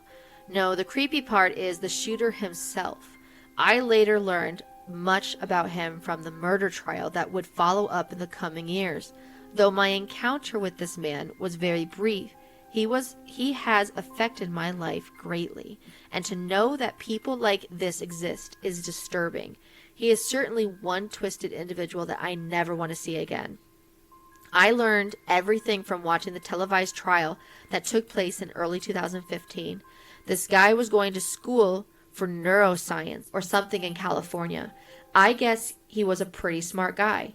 However, for some reason, he had an obsession with killing people and had a stalker mentality. After dropping out of his university, he moved to my state and chose my local theater to commit a mass shooting. Before that, he was planning on hiding along remote hiking trails up in the mountains, jumping people, pulling them into the woods, and killing them there, though he never went through that with that idea. He stalked my theater for months and had this shooting all planned out for the night of the July 20th. Though I never saw him before this, it's unnerving to think that this guy could have been watching us every time we went to the theater, and we would have never known it. We were completely unaware of what he had planned against us. This completely ruined my sense of security because who knows what the stranger next to you is planning on doing to you. I came very close to the shooter, but I never actually saw his face in person until I was forced to testify in court. Of course, I saw his mugshots on television, but while in the theater, I only saw him as a dark silhouette in the shadows, like a demonic figure rendered from the darkest and most sinister nightmare. He was even in the hallway that we passed upon, running for the emergency exit. The only thing stopping him from killing us there and then was his jammed assault rifle. To commit this crime, he ordered a few thousand rounds of ammunition, riot gear, and armor, tear gas, an assault rifle, and a shotgun. He took pictures of himself, which were shown in court, wearing all this gear like some sick trophy and holding up these weapons with a menacing smile. He dyed his hair orange and put in these creepy black contacts while making devilish faces into the camera, something that made me sick just looking at. Before driving to the theater with all this gear in his car, he booby-trapped his entire apartment and set it to explode if anyone opened the door. Then once at the theater, he posed as a moviegoer and even bought a ticket for the movie. I think his ticket had Theater 8 on it, which was next door, but Theater 9 had more people in it, so he went into number 9 instead. He was in the few front rows. I must have passed him several times in the lobby while he was there. Maybe he had seen me too. At some point during the movie, he had got up and went to the side exit, which didn't have an alarm for some reason. Kept it propped open with something, then went to his car to put on all his armor and grab his weapons. Then he came back inside and started shooting. When we escaped the theater, we ran past his white car, which was parked right at the exit. We hadn't even noticed it. At some point, he came outside, and he would have seen us there on the concrete. I don't know what stopped him from shooting people that were outside too, but he could have easily ended us there and then if he wanted to. I think the hardest part for me was facing the twisted individual in court. I'll never forget rising as they called my name, walking down the center row past my family, other survivors, and crowds of news, hungry media personnel. I sat right across from him, maybe only 10 feet away. While his orange hair had gone and he wasn't wearing black contacts, being so close to him was a creepy and uncomfortable experience. My encounters with this man are certainly ones I will never forget. I now can say that I've come face to face with a true deranged psychopath. He had just had his blank stare in his eyes the whole time. If eyes truly are the windows to the soul, then his soul was filled with nothing but a cold indifference for those he had murdered and harmed. He wouldn't even look at me. Sitting across from him in court was the second time I had knowingly been in the same room with this man, a man who tried to take my life but thankfully failed, a man who ended up spending forever behind bars when at the end of it all he was sentenced to 3,318 years in prison for his crimes. This is the man who tried to kill me. This man who has caused countless nightmares and fueled the fires of my paranoia. The man who hurt my friends and family, causing years of untold grief for my husband because he would never be able to walk the same again. The man who stole the innocence and joy from a 6-year-old child who went into that theater alive and came out dead. To the man who carried out the worst mass shootings in Colorado history. Let's not meet again, ever. I hope you rot in prison. So it was Colorado. You were right. Yeah. Yeah, looked it up. Yeah, mass shooting took place during midnight premiere of Dark Knight Rises. It took place at Century 60 Movie Theater in Aurora, Colorado. The event happened July 20th, 2012. James Egan Holmes. The result, it resulted in 12 deaths and 70 injuries. Yeah, that's crazy. I vividly remember that. That was 2012. So I think I remember that too, because mass Hmm. shootings. I mean, we hear so much of mass shootings now. It's kind of like, I know this sounds horrible, but it's almost like a norm because we hear so much Well, of it. we become desensitized to the word mass shooting. I Just, honestly, yeah, it's just like, oh, another mass shooting. Like that's how horrible it is because we hear it so often. You're right. We're like literally not affected. Like it doesn't change how we realize what's going on because we hear it so much. But I do remember back in like early 2000s, even 2010, early times after that, a hmm mass shooting was a super big deal. Like hmm it was just a huge deal that we were just so shocked that how could this happen? And obviously yeah, that's like still today we wonder why there's so much of it that happens. But back then, just even like 20 years ago or 15, years ago, it's just like it was still very just wow, shock factor that something hmm terrible like that would happen. And I feel like, yeah, I mean, you could even say after 9/11, obviously,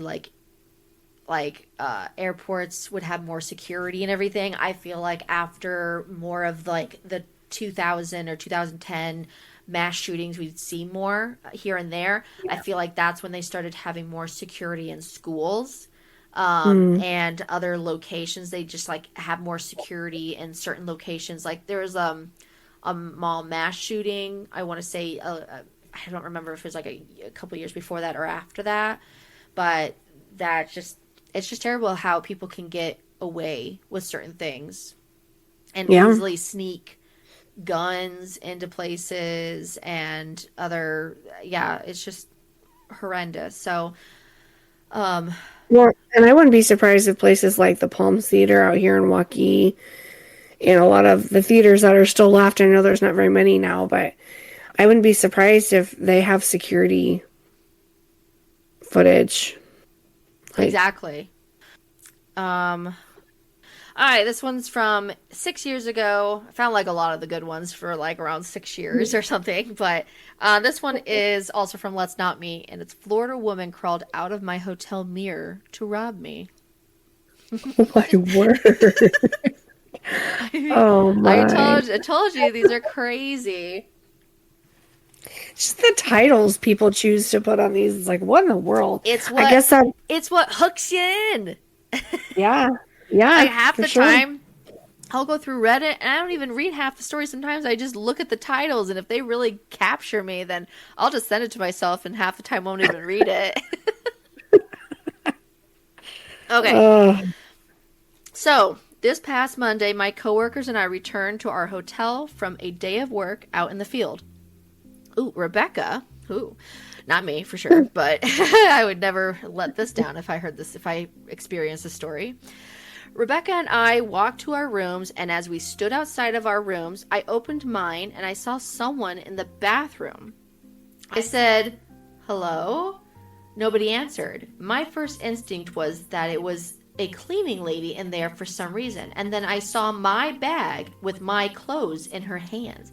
I said to my coworker, "There's a woman in my room." Then I asked the woman, "What are you doing with my stuff?"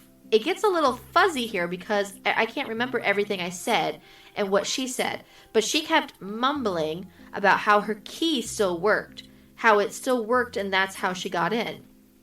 I was in shock, and she was obviously very flustered, having been caught mid robbery. She dropped my bags and fumbled around with her purse and a white plastic bag. By this time, my coworker was behind me watching all the insanity unfold. This woman was scrambling and walking towards the door, and I said, "What's in the bag?" thinking it's probably my stuff. So she said, "No, no, it's just my things. It's just my things. I'll show you." And so she did. I looked and I didn't see anything of mine, and so since I'm obviously in shock at this time, I let her leave. I went into my room and it's been ransacked. I did a quick look around to see if anything had been taken. All of my electronics were still there. Then I went into the bathroom and I saw my underwear, my bikini, and my clothes shoved into my own bags randomly. Even my passport was shoved in there. Then I looked on the counter and saw that she had gotten into my medication. I'm not sure what was going through my head at the moment, other than I wanted it back, so I ran out the door to go find her. I ran to the laundry room downstairs and out to the side of the hotel, but I didn't see her. I realized I was never going to find her. So my coworker and I went down to the lobby to tell them what happened, and then we called the police. We went back to my room to wait, and I noticed that there is a metal bat on my bed and a little larger than one of those novelty wooden bats you can get at a baseball game, but there's also a flashlight on the end. She must have left it behind in her hurry. She also left behind a necklace that must have fallen out of her bag when she was scrambling with mine. I was mostly freaking out at this point because I thought she had gotten away with my medication that I need. The police got there and took our statements and looked around the room as well. One thing that I noticed was there were bits of drywall in the sink, and I pointed that out to the cops, but none of us really knew where it came from. We started looking at the door and the windows to see if she pried her way in somehow, but there was nothing. So we kind of just went with the idea that she had a spare key or something, even though the hotel front desk was adamant that there was no way that could be. The officer that came brought 2 more officers as backup because they thought the woman might still be in the vicinity. But after our statements were taken, there was nothing else they could really do, so they left. I sat down to finally make some calls to tell people. As I'm on the phone, I'm thinking about the drywall in the sink, and it still didn't make sense to me. So I'm on the phone and looking at the drywall and the mirror on the wall right above it, and then it hit me. I got my coworker and asked her to help me pull at this mirror on the wall. And we took the mirror down, and there's a hole there just big enough for a desperate junkie to squeeze through. I asked Brian and Rebecca if I should call the cops again to let them know that I found this, and my boss said there's still 2 cop cars in the parking lot. So I went down to tell them, and the female cop kind of rolled her eyes, but the young guy said, "I'll come check it out." They both came back up, looked in the hole, and found a pillow, blankets, cigarettes, clothes, and toothbrushes. This woman had been living in the wall behind my mirror for goodness knows how long. She had access to me and my room at all times. I know it might be hard to picture. There was a crawl space about 2 feet wide in between the 2 rows of rooms. One of the officers called the original officer to come back and take pictures of this.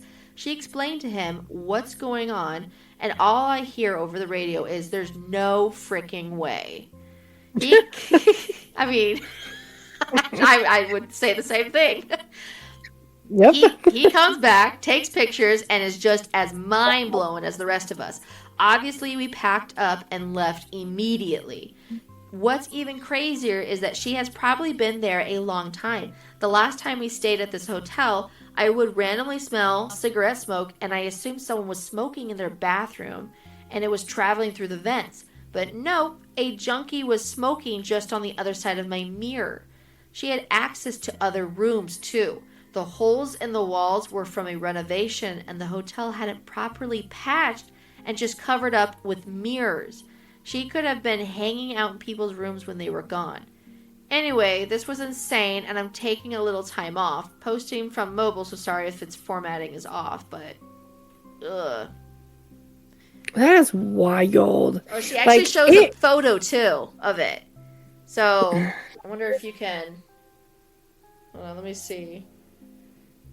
So that's... there. The mirror's off the floor. You can see the reflection of her in the mirror. But that square, that's the hole. That's the hole that the junkie How went is in. she must have been a tiny person. Good night. She must have been very small to fit in there. But, oh my word, just to crawl out, in and out, like... That is Ugh. crazy. That is so crazy. That just creeps me out now. It makes you want to do your very due diligence and checking every square inch of your hotel room before you stay Well, in a room. yeah, but I don't know. That's just weird. Um, Ugh. okay, let's try really quick for two more stories. Are you okay with that? Let's see how long this one Yeah, that's is fine. really quick. It might have to be. Okay, yeah, we can do two more stories. Okay, this one is r slash let's not meet again. This is uh, this is from 9 years ago, and the title is he was making human traps. Human, Human traps. like to Like trap a human in? I'm guessing. I'm wondering if this is like a hiking thing, and he instead of catching bears, we're catching humans. That Okay. crazy stuff. Okay. I haven't read this one at all, so I don't know. um, Oh my. I grew up on the countryside, right next to a national park frequently visited by nature lovers and bird enthusiasts. It was the kind of park where you're not really allowed to bike or ride horses, only walk or run. But 10-year-old me felt it was a stupid rule, and did so anyways because the trails were perfect for it. I knew fully well that I wasn't supposed to do that, and was caught a few times, but nothing much came of it. Apart from a half-hearted "don't do it again," and I did, of course, until one day something frightening happened that made me stop. My family were horse breeders, and I would often take on of the horse for a ride, usually the forbidden park. This day was a very early morning, the first day of the summer holiday. It was beautiful outdoors, misty and foggy, yet a sky that promised a sunny day ahead. Since it was so early, before 6 o'clock, I knew there wouldn't be anyone on the trail to see me, so I let the horse set off full speed along the trail. I only slowed down on the part of the trail that got a steep on one side, leading down to the river, because of the thought of one step too close to the edge was too much even for a kid with next to non-existing risk assessment skills. Suddenly, the horse came to a halt and refused to take another step. Okay, first of all, before we go on, animals definitely have that sense of like danger. Yep. And that would be like if a dog was with you, or like you're with a horse and they just stop and then they start barking or making noises. I don't know. That's like another thing that would be like creep me out if I'm in the middle of nowhere. But do you ever think though, like with my dogs, I think, wow, would they really alert me if something was wrong? Because they're kind of dumb. Like, Okay, I love feel my like dogs. But I feel like there's dogs that are good for sensing that, and then there's dumb dogs. Like I think of that with my cats. I think one of my cats definitely is more alert to things, and she definitely is like more tense and alert for things. I think my other cat is definitely a dumb cat. he's Dumb just dumb. an animal lover, and he'll like just go to anyone who can give him love, and he'll be okay with that, even if it might strangle him later. So that's that's just how animals are. I think there's only some of them can be very I think alert and be good trained in that area. Sure. Okay, so suddenly the horse came to a halt and refused to take another step. I grew up with horses all my life and knew that usually indicates that you need to investigate. Is there something with the hooves? Did the horse spot something that spooked it? The hooves were fine, but the horse didn't move an inch. That's when I saw it. Someone had set up a trap. A thin, sharp metal wire across the trail in perfectly neck height for an adult. I stopped and looked around but didn't see anyone. The wire was well attached to two trees and impossible for me to remove. So I let the horse around it and to do so I had to walk a bit up into the wooded area on the side of the trail. That is when I heard the singing. There is a song called, forgive me, it's definitely in a different language, Hedge Chom de Gaboir. Like hedge, Hej, Tom de Gubar is like Tom, Tomte, Gubar, Gubbar. No idea what that is. Oh, hey. I'm gonna look it up. Definitely And sounds like it's like a French or like a Finnish or some sort of like okay, so Hej Tom du Gubar or Gubar is it's Swedish. mm, It's a Swedish song. It almost looks like it's a Christmas or a holiday song. okay. So hold on. Oh man, it's just bringing everything up in Swedish now. I don't. What did I do? Okay, hold on. Here we go. Let's see what AI has to give me. It's a traditional Swedish Christmas song. It basically translates to "Hey, little Santa Clauses" in English. So it's just it's a very common Christmas Swedish song. So interesting but creepy. Okay. Yeah, no kidding. Okay. So going back to this, it said there's a song called Hedge Tom Dugar, and it was that melody, but the lyrics were different and sung in a muffled, sniggering voice.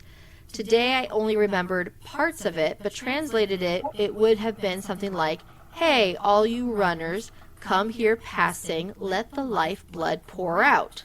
Oh, that's lovely. Ew, goody. I as silently as I could, and with my heart in my throat, backed away, got back up on the horse, and hurried back the way I came as fast as I could. I knew I had to tell someone about it, but at the same time wanted to avoid admitting to riding a huge and very forbidden horse on those protected trails. So now I had a problem. The old stories about a mad old man living in the shed in the woods, a shed that was one of a cottage for the local hunter, came back to me as I hung on the horse for dear life. I got home and told my older brother what had happened, and he went back there with me in tow. We found the wire trap, and after a while of searching, we also found a spear-like pole in the ground, right on the spot where you'd land if you came running and jumped over the fallen tree on the trail. That's when we called police. The area was searched, and several similar traps were found, but no sight of the old man. The following summer, though, there were big news in the local papers about spear-like poles being found right under the water surface, directly under the little tower you'd supposed to dive from at the lake. And black garbage bags filled with rocks were found on the narrow bridge crossing the river, so that if a car had hit it, it would risk is it would have gone off the road and into the water. So this guy was just targeting people left and right. Yeah, anyone. Sounds like. This guy, oh my word. See, I feel like I did a bunch of like creepy stories last week with Brandy about like hiking, but I feel like there's a lot of scary things that happen in like the woods, you know. Oh, I'm pretty sure I'm pretty sure like on Reddit there's like a Appalachian Trail. Yes, there is. Yeah. That's where I found some of the stories was like creepiest encounter on the Appalachian Trail. And I will say most scary encounters, like, yeah, people will say like there was paranormal activity, or there's always like there is, I guess, something that if you hear whistling, do not try to interact with whatever is whistling. They basically said, do not even try and interact like you've realized that something you need to completely ignore it. They say completely ignore it because whatever, if you try and I guess notice and they see that you notice, I don't know. They also say never whistle when you're out there. Yeah. So there's a saying that goes, if you hear something, no you didn't. If you see something, no you didn't. So I think that's something they all live by out there in those parts. which I don't blame them. And like by a certain time in the evening, they have to draw their curtains and pull their blinds and basically gather in all your, your animals, your livestock, your pets, and make sure that everyone is in for the night because there's no going out until morning. Exactly. I just feel like it'd be so scary having to live out back in like the 1800s, 1900s, early 1900s in the woods. And you would just probably have like strange encounters with either people Yeah. out there just living out there on their own, and they just come across a family and just all the weird like There's other things, and we can get into that too. Like the Appalachian is so full of anomalies and just unexplainable high strangeness, like cryptids and, unexplainable creatures, things like that. There's a whole, I'm pretty sure, rabbit hole Reddit thread you could just like dive down. honestly, yeah, I definitely was getting into that, and I'm just like, okay, I can't do this. I can't get into this because I will just keep going in this direction and never get out of it. And obviously, the stories you hear are just creepy. Another thing is like hearing like creepy stories, and they'd always happen like in wooded areas or like on old farmhouses near the woods. And maybe next year. But like I said, I just don't like to get into that because even though these are creepy enough, I feel like these end up still not being as just long-lasting scariness. I think even Pastor Mike at church even said that he has like this weird desire to want to go check out abandoned buildings. Why? What? Sorry.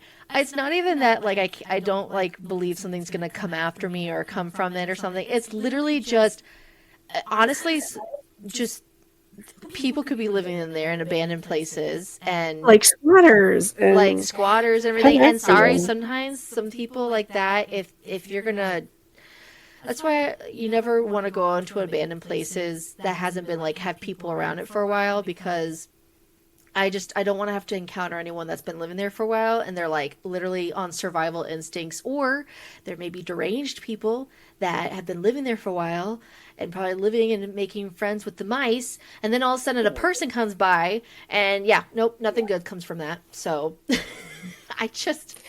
people can be scary. So so like this last story we're gonna say, and it's a different turn. I guess it's not as heavy, which is good. We're ending on maybe a little bit of a lighter one. Still kind of creepy.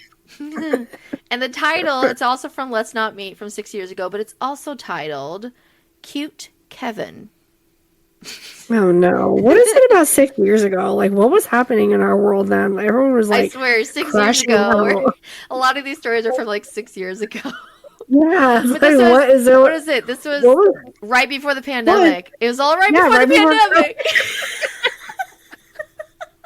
Yeah, because everything scary was happening where we were still comfortable being out in the world. And then ever since the pandemic, it was like, no one go near anyone. And we started isolating each other.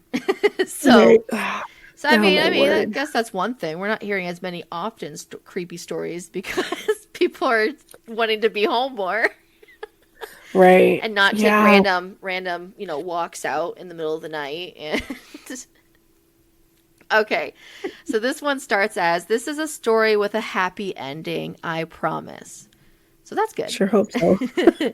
It's a recount of some unsettling events I went through during my college years, as well as the most amazing example of the bro sixth sense I have ever witnessed. So without further ado, meeting Kevin. Kevin was a colleague of mine and was in the same group as me, which meant we had maybe 5 or 6 subjects per year together. Kevin was odd. Not that there was something wrong with him physically. He was adorable, a bit nerdy, on the shorter, scrawny side with blonde hair, big blue eyes, and like 3 fluffy hairs on his chin instead of facial hair. If I had to compare him to something, I'd say he looked like a cute, soft baby chicken. If baby chickens were mentally inclined to grow into serial killers. More on that later. At first, Oh my. I know. At first, I didn't really notice him. There were a lot of people in my class. Everything was new, and I personally did not know anyone except for a guy named Harper, whom I knew from my sports days as we often competed against each other, exchanged colorful insults on the track, and then go get drinks together. Harper will be important later on. So as I've said, I only knew Harper there, and there were only 6 other girls in my class, as I've attended classes that held little interest among the female college population. During that time, I made friends and got really chummy with 3 more geeky guys. Zachary, whom I even casually dated for a short time. Steve, we realized our mothers went to the college together too, instant friendship. And Rick, with whom I shared many interests.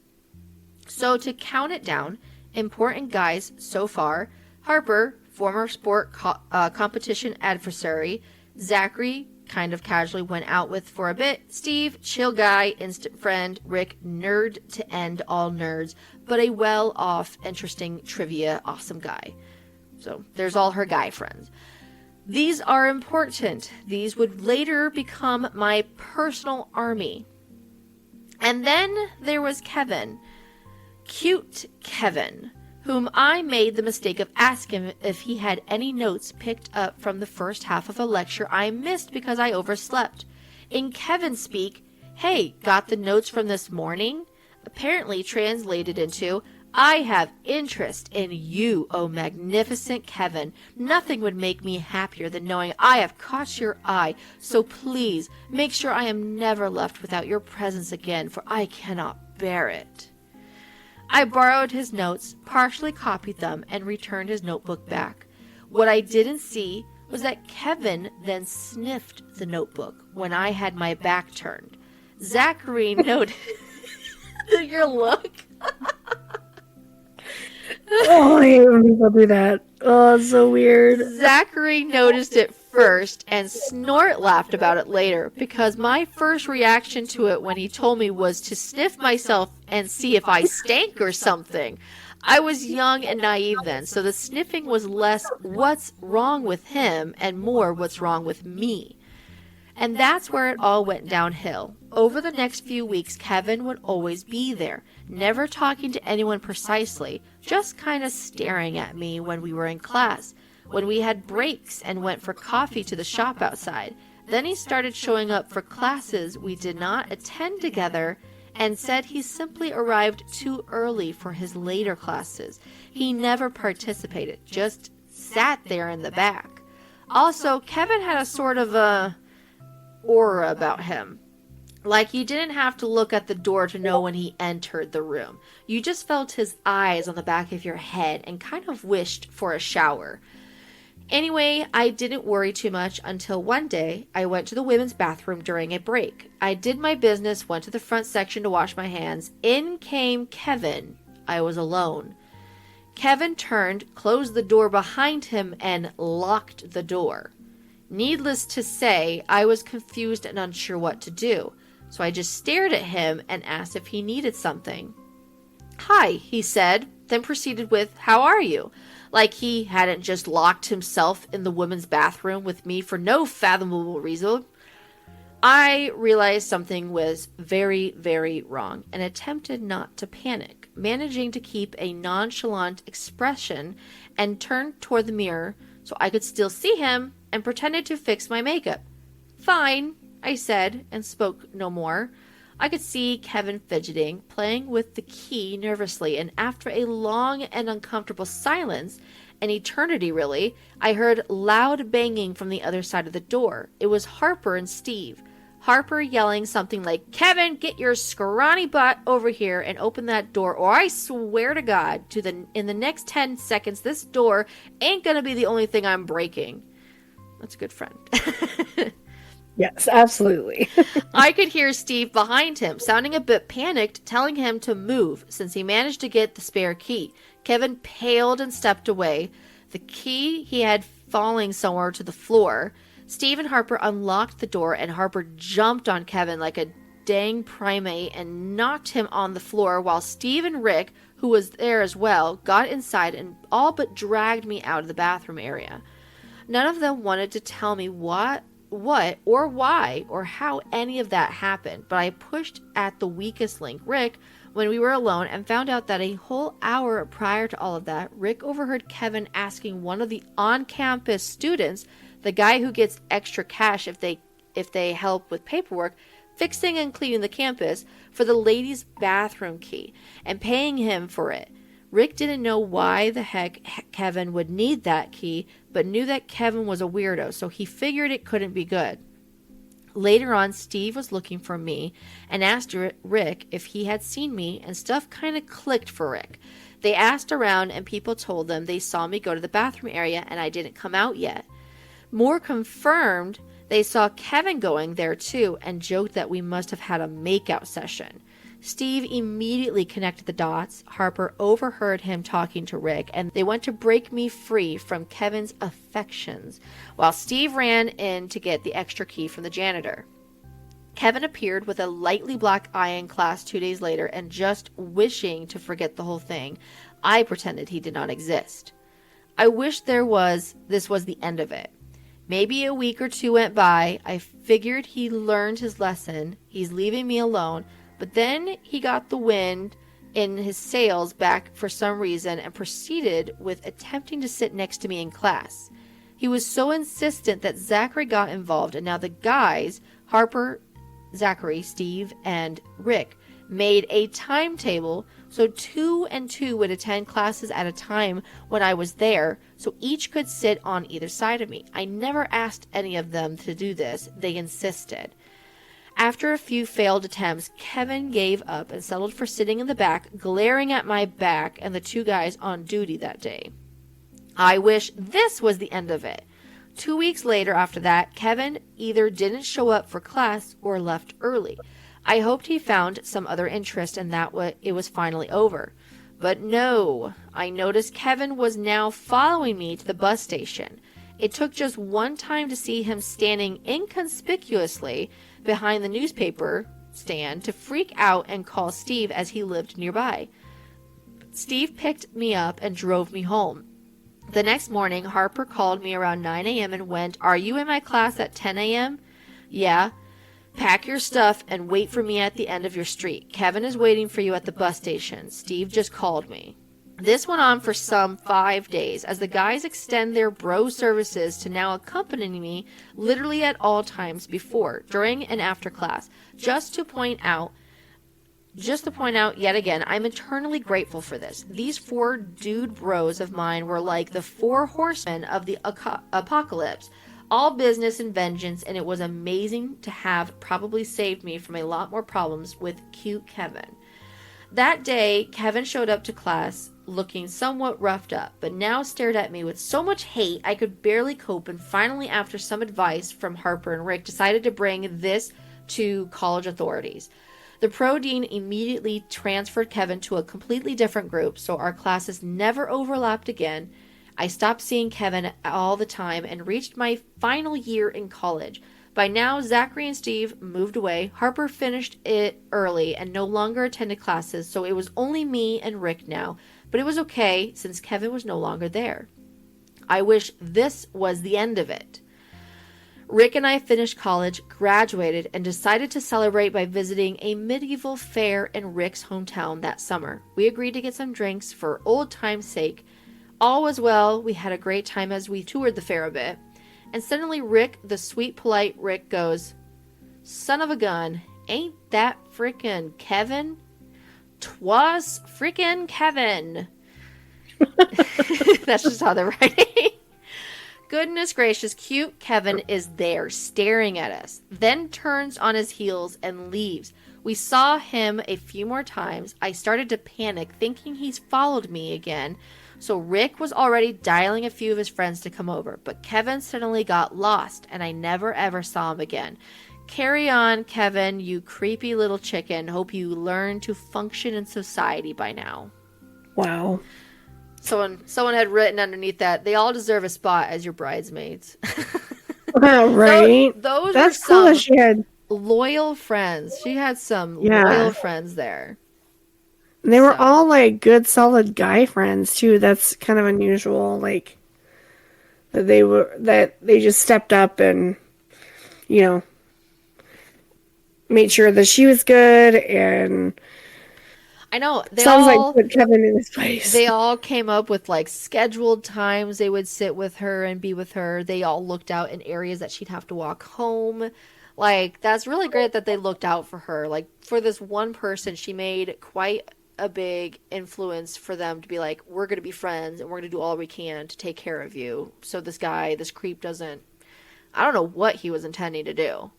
Like it was like he was planning something, but he was too afraid to act on it at the time. Right. Right. I don't know, I think nowadays, because that's become such a major crime. I know it's very hard to document it, but like I think when someone says they suspect that someone is following them or not leaving them alone, I think those words need to be taken seriously then.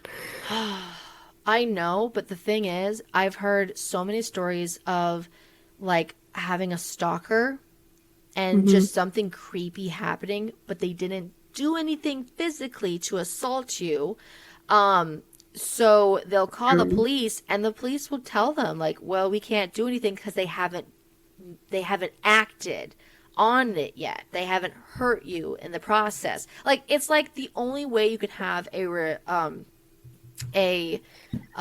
restraining order or any I mean you could maybe call so they could document it so they True. have something on record at least, but honestly anytime that you can't have a restraining order until they've physically assaulted you basically or they've committed some crime against you basically. It's sad that it has to be like that. Yeah, we have to wait for almost the worst to happen before we can actually Yeah. take any action towards it to avoid it. And I feel like that's Yeah. just crazy how that happens. But yeah, I've heard way too many stories where it's just like, it's bad because how many times I've heard stories on Reddit where it's just like they're asking literally the internet, what do they do about certain thing? Because they've already tried calling the cops and the cops won't be able Right. to do anything. Or it is a problem, but the cops maybe have been called. It's not that big of an issue for them that something else takes priority. So they don't go to this situation, which could escalate, which is, it definitely looks like it could escalate into something bad. But because it isn't there escalated as bad yet, they're not going to, Mhm. I don't know what I want to say, take it as seriously, but I don't know. There's good areas where cops, I think, take things more seriously, like every complaint or concern. And Yeah. then there's other places where I don't know, it just really depends on the place, I feel like. And I feel Yeah. bad. Yeah. I want to Definitely. say where I live, it's really good. I want to say that, but then I don't really know. I haven't had to be in a situation where I've had any, law enforcement fail on me yet.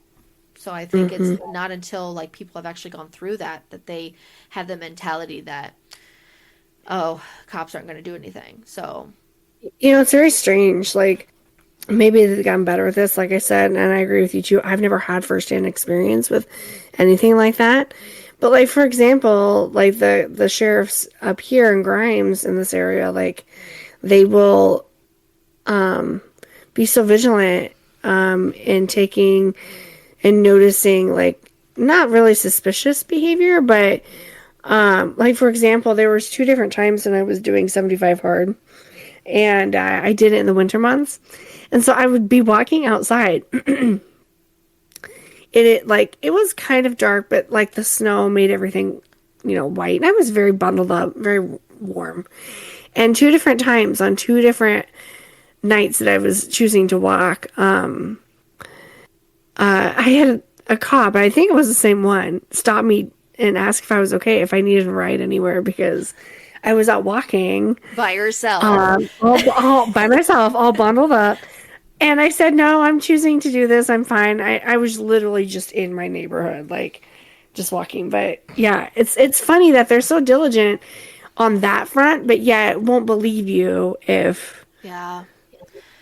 If um maybe you got assaulted or something like that. yeah, Or, yeah. right. No, like I said, it really depends on the area. I do know, I think places that have college campuses definitely get more like police, or what are they? Just roundabouts. Police They, reports. yeah, Yeah. yeah. Or Basically, you just they do a little their rounds around sure. campus a lot. Like I went to Central College at Pella for a little bit, and I just remember hearing stories how people would get pulled over constantly because they would be checking to see if they had any like alcohol, if they were underage and everything, or something Hmm. else. Or, and I feel bad because there were some instances where I knew there were people, they were just students that were getting groceries from Walmart late at night because that's when they could do it, and Oh, because of they were underage, not underage, but basically they were just like freshmen because I knew them sure. all, and they were of different races. It definitely looked bad. Not on them. It just looked bad that the cops stopped them just because they wanted to check them. And Yeah. and that's just the thing with law enforcement is I can't get too mad at them for doing those checks because you just never know. And I Right. know it's a terrible experience to go through to be accused. To be accused of something you are completely innocent for. But Right. sometimes those cops, just like any person in healthcare or in like social services, they have to make a judgment call. They have to make Hmm. those choices where it's like, does this look weird? Do I need to Right. check it out to be rather to be safe than sorry later? Just because Hmm. I didn't want to hurt anyone's feelings. That's the Right. thing. You have to have some grit to be able to be in those services, to be in those career Hmm. paths, because you have to be able to be okay with no, you're not going to make everyone happy. No one wants to be your best friend because you're always going to be the bearer of bad news. You're usually going Sure. to be either taking families, splitting them apart because of an instant that is putting their child at harm, or another instant where you're causing harm, or you're you're acting out derangedly or dangerously, or you are fitting a profile of someone we're looking for. And Right. rather to be sorry and let someone go off because they're like, well, I'm not 100% sure, so I can't be, I just can't act on it. Well, no, they have to, because anything that's remotely close to what they think is wrong, they're going to check out. Hmm. So I just want people to know it's like, yes, people make mistakes every day. Even law enforcement, social services, Mm. healthcare providers, everyone makes mistakes. And of course, Yeah. there's obviously get more attention on those mistakes because it's either life or death sometimes in those situations, or the reputation of the person they accuse is going to be off forever. The thing is Right. that we have to just realize that these people also are human beings, and they are trying to Hmm. make a judgment call on what they think is best on our society and life. And sometimes they're Right. not always going to be right. But we have to give them the benefit of the doubt that they're doing it for a good reason. So Yeah. yeah, Definitely. that's a huge thing where it's just like, we can hound on them all we want, but that's not going to make them better people. What's going to Hmm. make them better people is that we try and bring more awareness to maybe some Yeah. more training in the facilities of these career paths, to get them prepared for what they need to be looking for. And honestly, too, like with the rising amount of AI and Mm. humans being replaced by robotic entities and whatnot, like, Don't even get you me know, started on it that. they're like even with in the instance of law enforcement, you know, artificial intelligence could very easily take that over. And then you have it's either black or white. There is no room for empathy and grace and human error because there won't be humans to even be in that field Right. someday. And so, They're gonna think black or right. Oh, sorry, black or right. black, black yeah, or white.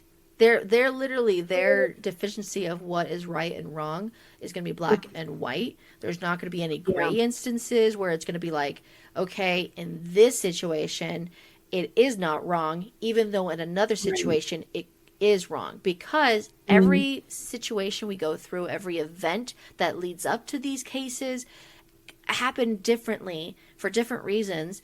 One could be, it could be definitely thought of before. Another one could be self-defense. It could be like literally all these things could come up differently for the reasoning, and the reasoning behind it is definitely going to be, like I said, when I tell anyone about anything, like every situation is going to be different. We can't have cut and dry, like just examples of what to look for everything, because Right. everything is going to be different out there. So yeah, that does make me worried about AI, things that are taking over to take place of like basically what a human worker had to work before. Because now they're going to be using these AI generated like basically enhanced workers through the computer programs. And as much as they talk like humans, I feel like they're making it sound like they talk more like humans. It's still a computer. They're only going to feel, they're not even going to feel, they're only going to be able to tell you what they were told, generated through a person before them. So there's only so much they can do. And yeah, that'll be interesting how that happens in the future. So that was a huge rabbit hole. I was looking up something. So there's a season of Westworld, which is a show I've heard of it, but I've never even watched it.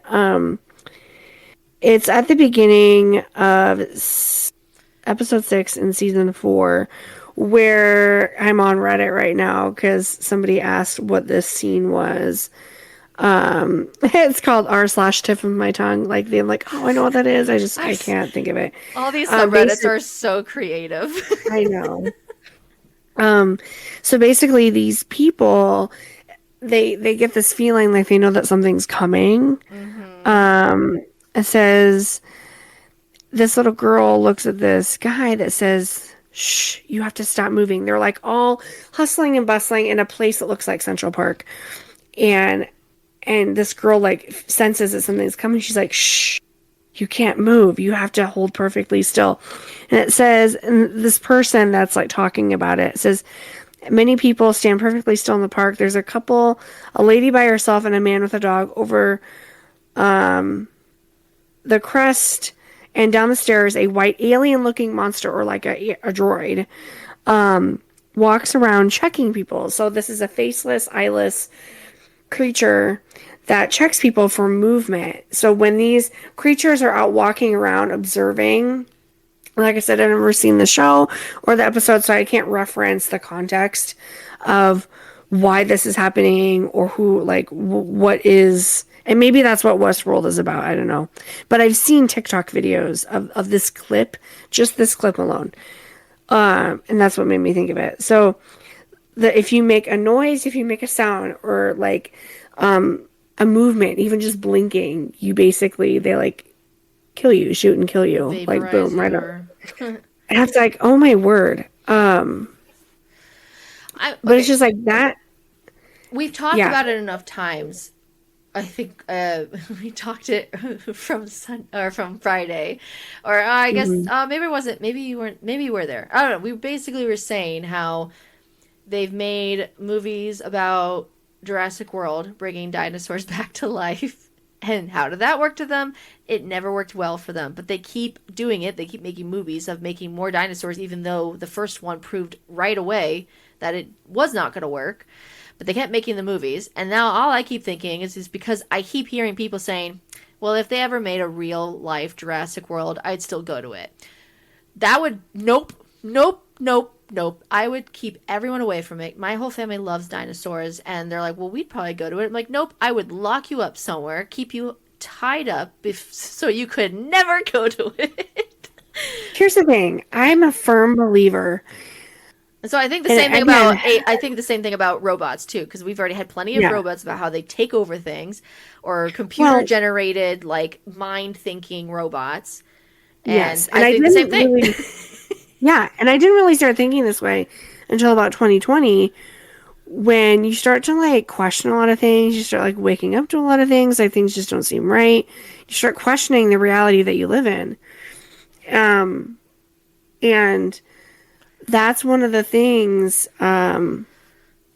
is predictive programming. They always tell you what they're going to do before they do it. Mm-hmm. And so this whole like when, I don't know, what was it, iRobot that came out with Will Smith. It was like Yeah. sometime in the 2000s. We all thought, oh yeah, you know, that and among many. Oh, that's just a fun movie to watch. I'm like, well, now look what's happening. Te- Yeah. Tesla, Elon Musk is creating like They have self-driving Tesla. cars.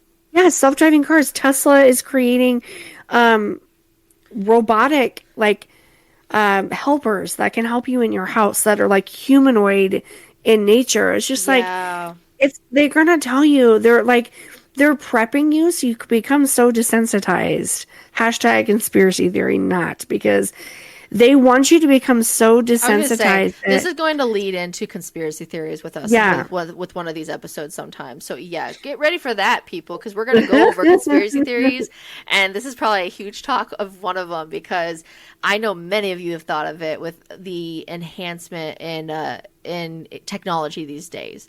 So like Yeah. yeah, especially with AI creating so many things. Like yeah, a lot of people can basically know when it's AI, but there are so many generated videos, pictures, like just like documented paperwork that they have created that it makes it very believable if you hadn't looked into it more.